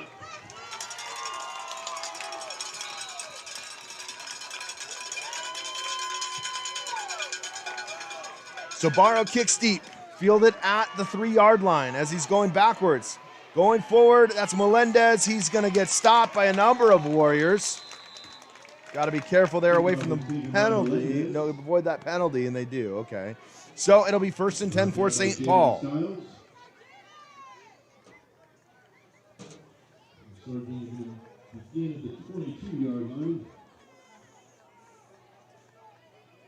I believe we've solved the camera problem. I think it was a toggle switch here that got bumped accidentally. We're all right. I shouldn't have that issue before. We apologize for that. There's some big excitement into the game. But 1:23 left in the third quarter. Here we go.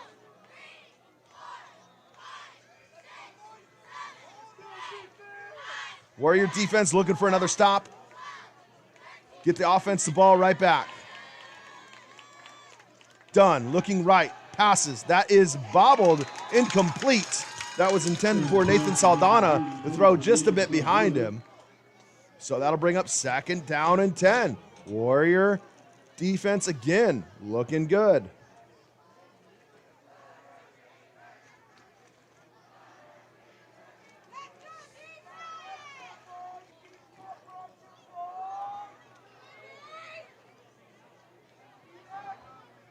Four receivers, one in the backfield. That's Melendez. Dunn calls out the cadence, takes the snaps, looking left. Now he looks back to the right side, makes a man miss. Now he's going to scramble. He's got some room to run. Case Bishop, one guy, and he makes the play. So Case Bishop, great play there, saving the first down. So it'll be 3rd down, and we'll call it 2. Case Bishop, a really good play there to keep Dunn. He had a lot of space behind him. Good job tackling in the open field. So 3rd and 2. Last time they had 3rd and short, they ran the running back right up the middle. Warriors stopped them. See what St. Paul chooses to do right here. Probably going to go with a pass. I'd say a quick out, quick slant. See what they do. Here it is. There's the quick out. It is pass is complete. A good throw on time to Sahir Gomez. And so St. Paul finally gets a first down that they've been looking for.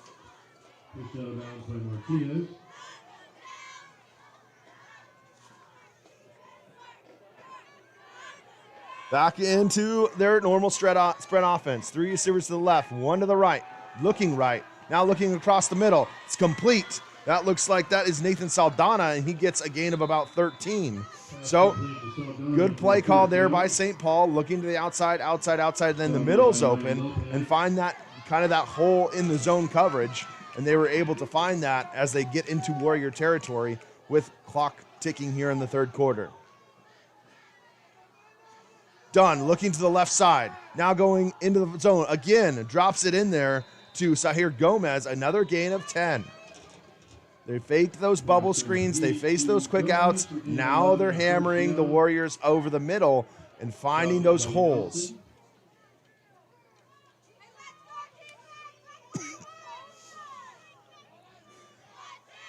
Really, Isaiah Dunn's done a really good job of getting the ball out of his hand quickly. Hasn't allowed a lot of pass rush.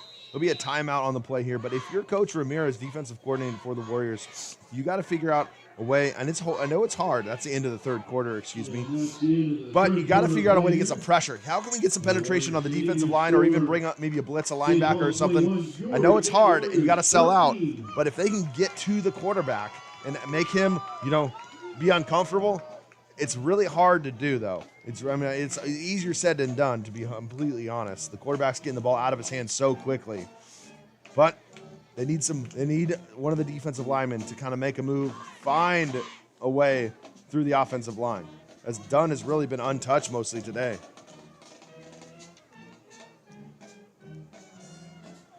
Well, an intriguing third quarter it was. St. Paul got the opening kickoff, or got the second half kickoff, marched right down the field on the Warrior defense and scored. Made it 21-0, and really kind of felt like the air was taken out of the sails. Warriors answer right back, okay? They score on a 2-yard touchdown run by Jeremiah Coronado, force a 3-and-out, and then get a 29-yard pass play from Abel McCormick to Cooper Bagby. And that's how we are where we are now, 21-13, the Warriors with 13 unanswered points here in the third quarter. First down and 10 upcoming for St. Paul. Warriors defense been on the field a lot tonight. St. Paul looking right. Isaiah Dunn now rolling left. He's throwing deep. Oh my gosh, he's wide open. There was nobody even close to him. A touchdown for St. Paul. Jordan Williams was wide open. Jordan Williams for a Swordsmen touchdown.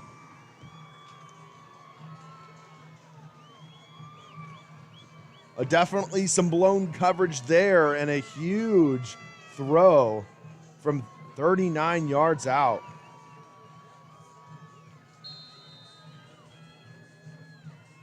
So St. Paul answers right back. You thought the momentum was going in the favor of the Warriors, and St. Paul, just like that,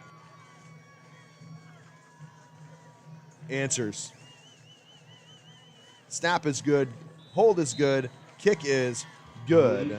So it'll be 28-13, 11:51 left to play in the fourth quarter. Righetti trails by 15 points here. He's going to need a touchdown and then a touchdown 2-point conversion if you want to get back into it.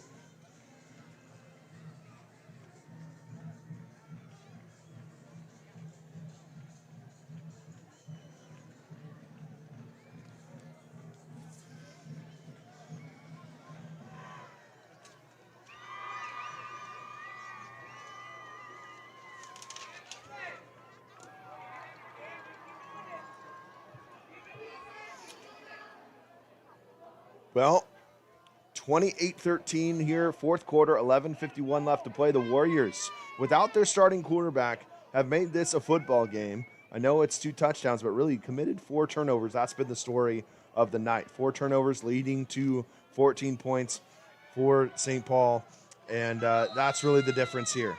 So, St. Paul about to kick it off. Warriors going to need a big drive and going to need some points, get it within a touchdown. The kick is a short one over to the right side, and it's going to be picked up by Elias Martinez. He's going backwards, and now here he goes. See if he can make something happen, but he doesn't. Good job containing there by St. Paul, and not good field position here for the Warriors as they'll start the drive from their own 14-yard line.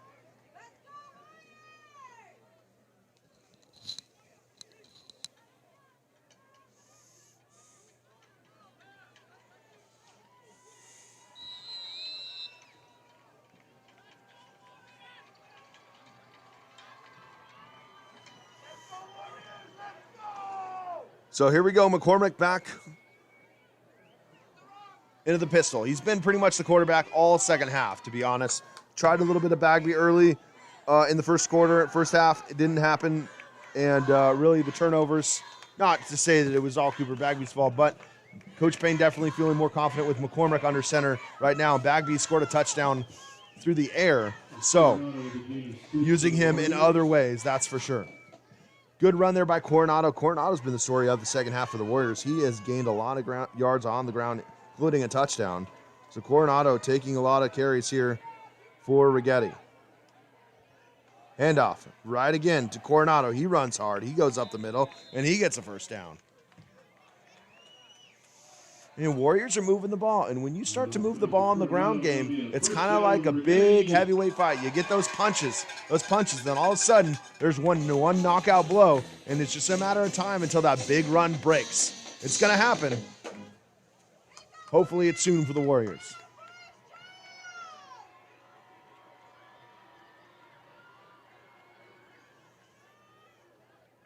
Handoff goes left side. That is kind of there was some miscommunication. That looks like Righetti. Gain about 4. It looked like, correction, that was, looked like Bradley Spence got that carry, I believe. Righetti, Zach Righetti's in street clothes on the sideline. That was Bradley Spence who got that carry. So, second down and 6. Abrigo goes in motion. Counter play. Here comes Swanson. He gets outside. He gets 2 yards on the play. It'll bring up 3rd and we'll call it 4. And that's another guy that probably didn't get enough credit. Swanson touched the ball a lot, hit a big counter run earlier in the drive in the 3rd quarter. Blocks a lot, gets to touch the ball, but those wing backs there for Coach Payne, they do a lot from that position. Swanson in motion. Handoff is to Coronado. Coronado finds some room. He gets near the sticks. Don't think he quite got it. Looks like he's going to be about a yard short. And no hesitation here in the 4th quarter. Coach Payne is going for it, bringing in Bovin. And I really probably would be surprised to see anybody but Ryan Bovin touch this football unless McCormick keeps it by himself straight up the middle from under center. But I would say this is Bovin, the power back, pretty straightforward. And if you're St. Paul, you bring the pressure, you run blitz, you see if you can get them. Handoff Bovin, straight ahead. Here he goes. Here goes Bovin. He's got some room to run inside of St. Paul territory. And a great run there by Ryan Bovin.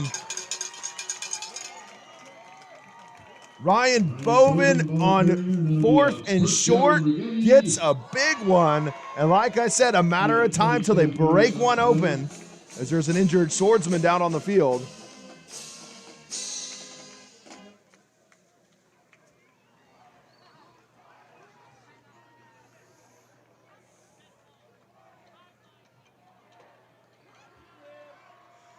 And it looks like a sideline warning called against the Warriors, which that happens. You know, the Warriors, when you're on the sideline, if you cannot be on as a player on the big white stripe. That's for the officials and the chains to move around. So if anybody on any exciting plays steps on that white, runs into an official trying to do their job, you're going to get a side warning. After one, you're going to get a penalty, which is not good. So you got to stay back there. It's hard to do. Everybody's so excited. Both teams have got a warning so far. Fumble on the play. It looks like the Warriors did jump on it. That was Coronado, but I believe a huge fumble recovery there. That's Bovin jumped on that. That's big. Oh, man. That was the 5th fumble, the first one that the Warriors have recovered. Thank goodness. So 2nd and 11 here. So this should be interesting. Probably a pass play. Let's see. But again, you never know. 4 down territory regardless with the time and what you're dealing with in the score. So you could run the football. Play action. McCormick rolls right. Complete. That is complete. That looks like Mondole. That is Adrian Mondole, the sophomore, with a big pass play from Abel McCormick. Ball inside the 25 of the 24-yard line, 1st and 10 Warriors. That's going to be a first down, Righetti.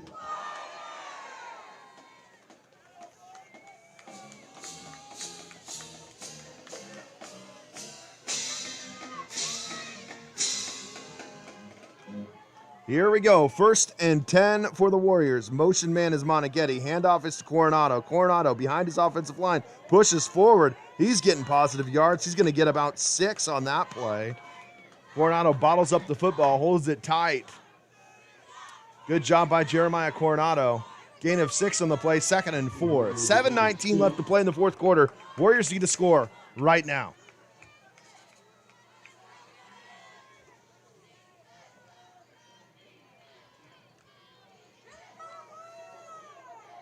Bagby out wide right. Moneghetti wide left. McCormick, Bovin in the backfield with Mondol.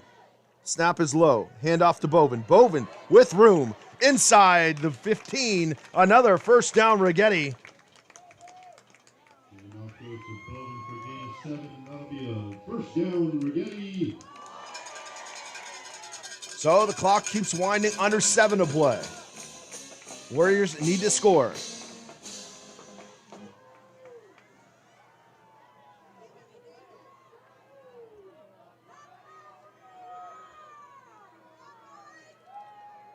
Hand off to Bovin, cuts back, makes a man miss, gets inside the 10-yard line, makes that positive play at the 9-yard line. So another 4 yards for Ryan Bovin.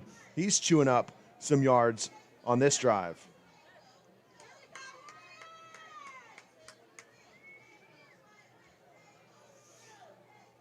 Second and 6, Warriors looking to score, looking to make it a one-possession game. If they were to score, probably just kick the extra point, keep it an 8, and wait to do the 2-point conversion if you get close, if you get another one and you get close to tying the game.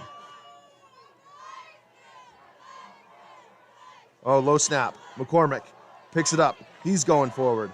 He gets inside the 10 to maybe the 8, but it's going to be 3rd and about 6. Some snaps have not been very good the last 3 or 4 plays. They've been low. So McCormick's been having a tough time. I wasn't sure if he was going to hand that off or not. He couldn't really with the low snap. So let's see if the center quarterback exchange can get a little bit cleaner and crisper down here towards the end zone. McCormick with Bovin behind him. Snap is good this time. Pass, quick. That's Moneghetti. Makes one man miss. Gets near the goal line, but that'll be a first down. That'll be a great job by Moneghetti. Good play call there. 1st and goal inside the 1-yard line. And I don't think we're going to get very complicated here. I would say you're going to hand it off to Bovin probably 4 times if you have to. See if they go under center. The only other thing they could do is just run it with the quarterback. This is going to be Bovin. I just feel it.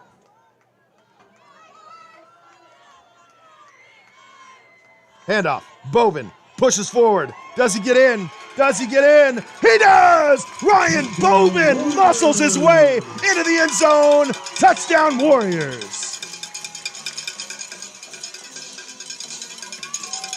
You don't have to go for 2 here if you go, but it looks like Coach Payne is going to.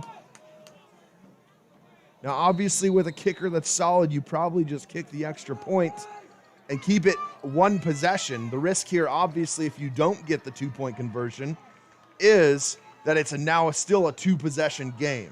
So interesting play call here. 4:47 left. The Warriors looking for the 2-point conversion. Huge moment of the game. Moneghetti in motion, rolling out. Moneghetti makes a move. McCormick, is he going to run for it? He is! And McCormick gets into the end zone! That's a 2-point conversion and a 7-point lead for St. Paul. So, some interesting moves here. That's why I'm not the football coach calling the gameplay. That's a great call and a great job there by Righetti to cut it to 7 points here with 4:47. It's kind of fitting. The story really has been the Righetti defense has played their butts off. They really have. So all they need, and I say it's still a tough task, they need a stop. They need 1 stop, get the ball back in the offense's hands, and go from there. We'll see if they can do it. They need it. They need a turnover more than ever.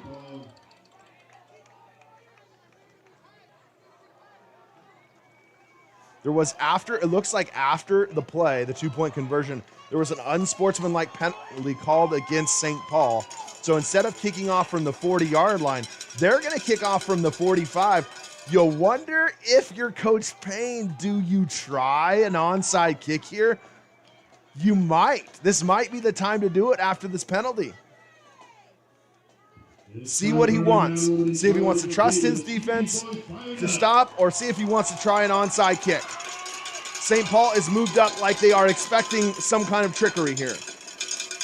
He just boots it, and he's going to boot it into the end zone. So he trusts his defense, going to leave the defense on the field. Still time, 4:47 left. It's not like under a minute. It's 4:47 left in the clock. 28-21, St. Paul leads here, Righetti.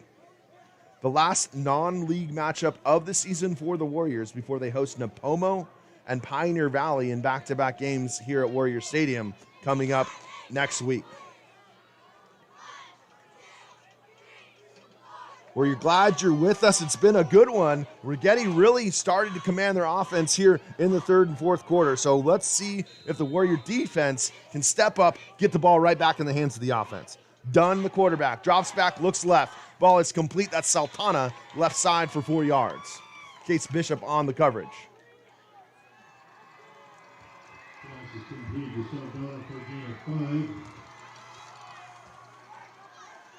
So 2nd and 5.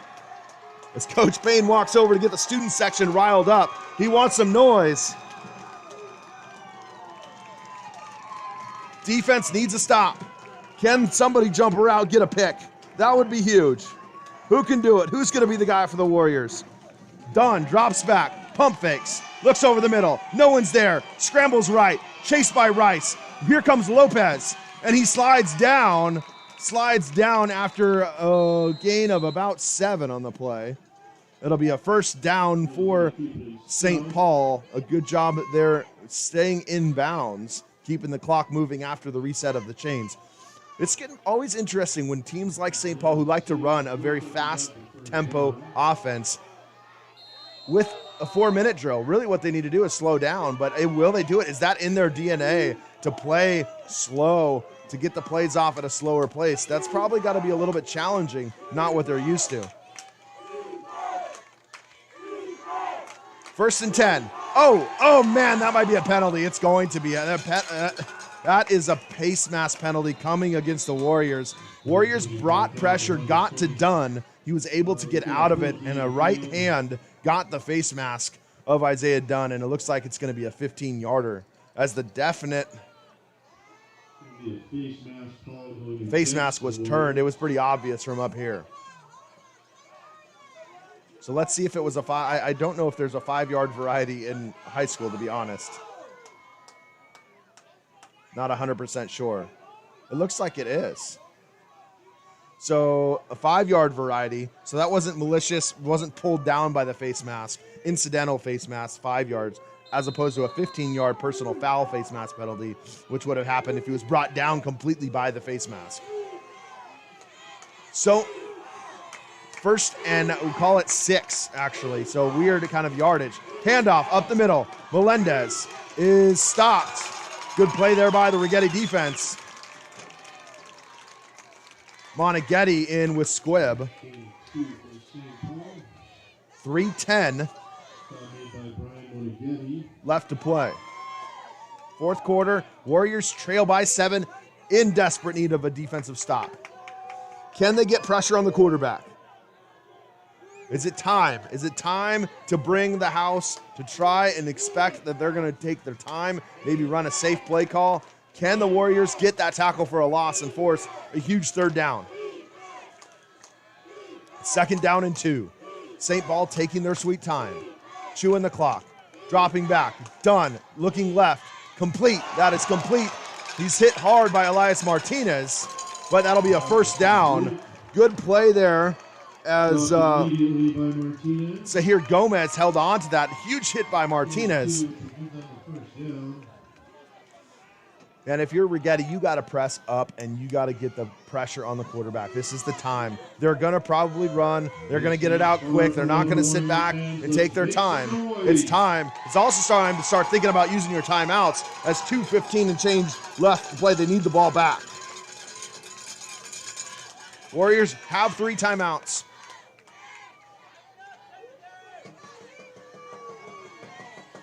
Here we go. First down and 10. Here comes Dunn up the middle. He breaks forward and he gets 7 on the play. Lopez brings him down, but here we go. And Coach Payne's got to use it here. A hard one to use the timeout on 2nd and yard, but you have to. If you're Righetti, you got to sell it on the run. I just don't think they're going to sit back and pass now. They're going to run. Whether, you know what, if they clear out everybody out of the backfield, it's going to be a designed run. It's going to be the quarterback. Dunn is going to run with the football. Okay? And if Melendez is in there, they're probably going to hand it off to him.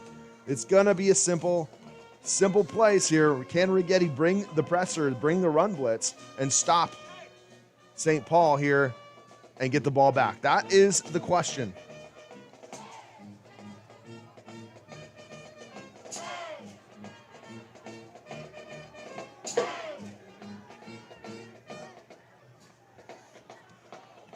We got ourselves a good one here. 28-21 Warriors have come to play this second half, have made this close.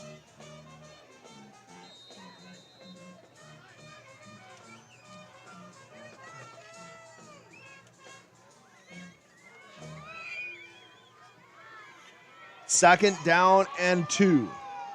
Empty backfield. Look for Isaiah Dunn to run the football here. You got to put a linebacker on him. Expect it. Dropping back. He's actually going to throw. That's incomplete. It hit the ground. Wow, I can't believe they threw that ball. So huge play. That stops the clock.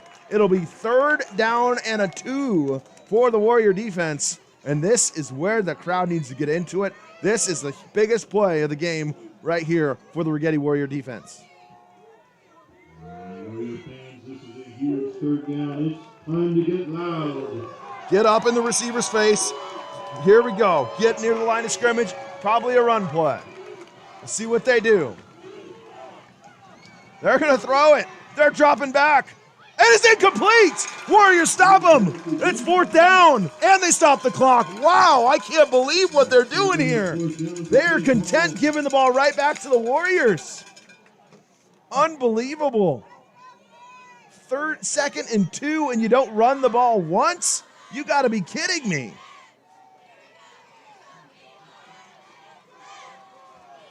.141. Warriors keep 2 timeouts. They've got plenty of time. Are they going to go for a fake? You got to be aware of it. You can't jump off sides. Snap. Punt is away. Warriors get away from it. Martinez might pick this up. He does. He goes to the left side. Bounces back across. That might be a face mask. It looked like his mask kind of got turned a little bit, but it doesn't. So Martinez on the return. Warriors, if they want to stay in this game, have to go 69 yards. 79 yards, excuse me. Here we go. Warriors defense comes up big. Now they got to go score. 1:30 left in the clock. Trail by 7. Crowd is into it. Student section still here, still full. Bovin in the backfield next to McCormick. McCormick drops back, rolling to the right. Pump fakes a couple times, throws it deep.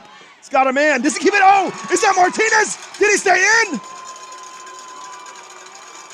He does! Elias Martinez! Huge play on the right side. Wow, what a play. One-on-one battle. Martinez kept his feet in bounds along the sideline. A great throw from Abel McCormick. And it's a 1st and 10. Clock is running, though. They got to get out of the huddle. 1:14. They have 2 timeouts. But they got to get out of the huddle. It's taking too long. There's not this much time left. Get out of the huddle, Warriors. Oh, my goodness. This is too much time going off the clock here. And finally, oh my gosh, takes the timeout after about 20 seconds have went off the clock. That is a huge seconds that went off the clock there for Righetti. So 56 seconds. 1st and 10 from the 49. With how exciting this game has been, ladies and gentlemen, I'd like to remind you no one is allowed on the field after the game. Well, if the Warriors are going to take a shot, I think we know who that's going to be to. Probably Elias Martinez, but I think St. Paul's probably think of the same thing. If you're the Warriors, you run perhaps a backside post to the new tight end. Do you do something tricky like that? Do you try Bagby on the left side? Who knows what? What do you do if you're Coach Garcia, the offensive coordinator, and Coach Payne? A trips left formation here coming out of the timeout, 1st and 10. Bobin in the backfield. Now's the time to make some noise. McCormick. Bobin goes in motion. Snap. Pass. This might be a double pass. Martinez. Oh no. Jump ball. No, incomplete. There's a penalty on the play. I bet it's a sideline in warning again. Or this time it's going to be a sideline penalty.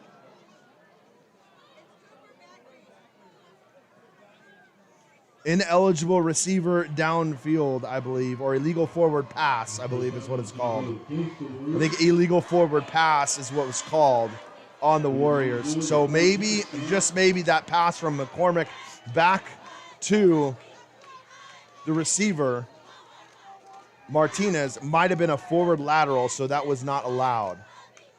49 seconds left. Backs him up 10 yards.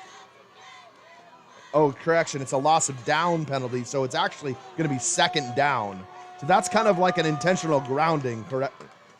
You lose the down and you get lost yardage. 2nd and long, 2nd and 20. Oh no, a bad snap. McCormick picks it up. He's got to roll. He's got to get outside the pocket. He does. Oh my gosh, throws it across to Martinez. Oh my, Martinez got to get out of bounds. Oh, he cuts upfield. Martinez moves. Oh my goodness, but there's a penalty. There's a penalty on the play, I think in the area of holding. Block in the back. When you have that much stuff going on, you got to figure it's going to be some kind of bad penalty against the offense. And you hate to say it, but that block in the back penalty is going to be 10 yards from the spot, and that spot was about 15 yards deep with the line of scrimmage. So it's looking like it's going to be 2nd and forever from... Look, I believe it's going to be like the 18-yard line if they marked it once they mark this off. Wow. Oh, what do you do here? Not a lot of play calls you have in your playbook for 2nd down and half the field. We'll see. Let's see here. Ball spotted somewhere near Sisquoc. Clock is now running. They don't know. 24 seconds, 23, 22. They got to go. Let's go. Oh, my goodness. Pass outside to Bagby. Bagby's got to stay. Oh, my goodness. This is getting uglier. Got to call a timeout now. 10 seconds. Now 8. Oh, can't do that. So forcing backwards. It's going to be 3rd down. Really, yeah, that's their last timeout. Really what the Warriors didn't realize after that penalty was they're going to run the clock immediately after they blow it in. So there was about 7 or 8 seconds that ran off the clock. It's been a rough. I'll tell you what, going into league, we're going to practice some 2-minute drill. I guarantee it.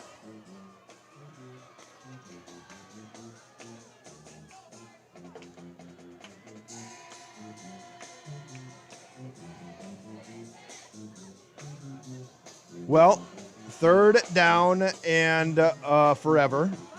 Cooper Bagby's at quarterback. He's got a rocket arm, so he can throw it that far. It's just a matter of who's going to catch it. They have 10. Oh, there we go. There's 11 guys. Martinez is the guy wide left. He's almost on the sideline. See what they do. Bagby is dropping back. He's going to throw it. He's overthrown him by a long ways. That is incomplete. Maybe a good thing because the Warriors have one last chance. It'll be 4th down. With 1 second left. This is going to be like the band is on the field kind of moment if something happens here. But the odds are not good.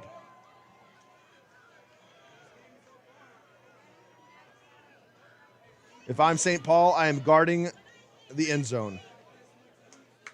You know this ball is going to be coming in the vicinity of Elias Martinez. And can they stop him? Here we go. The last play of the game. He launches it, and that is not going to be it. That's picked off. That's intercepted. He's going to go down on it, and that is going to do it. That's a tough situation to be in. You thought you had some momentum there. Unfortunately, Righetti falls by 7. Well, they made a valiant effort without their starting quarterback. Abel McCormick played great. Got some good running from Jeremiah Coronado, but ultimately the story was the 4 turnovers, actually 5, that the Warriors committed here tonight was the difference in the game. The Warriors fall to 0-4. They lose 28-21 against the St. Paul Swordsmen, who improved to 5-0 on the season. Well, that is it from us. Warriors will be back home next Friday night against Napomo. Kickoff, 7 o'clock. I'll have that game live for you. We'll go on air about 10 minutes before kickoff. So smash that subscribe button. Make sure that you hit that follow, and we will be back on the air next Friday night. It was a good effort, but a losing one. Warriors fall 28-21. From all of us here at Righetti High School, we thank you for watching tonight's game right here on Righetti Sports Network. We hope that you have a very, very good evening. Good evening from Orchid, California.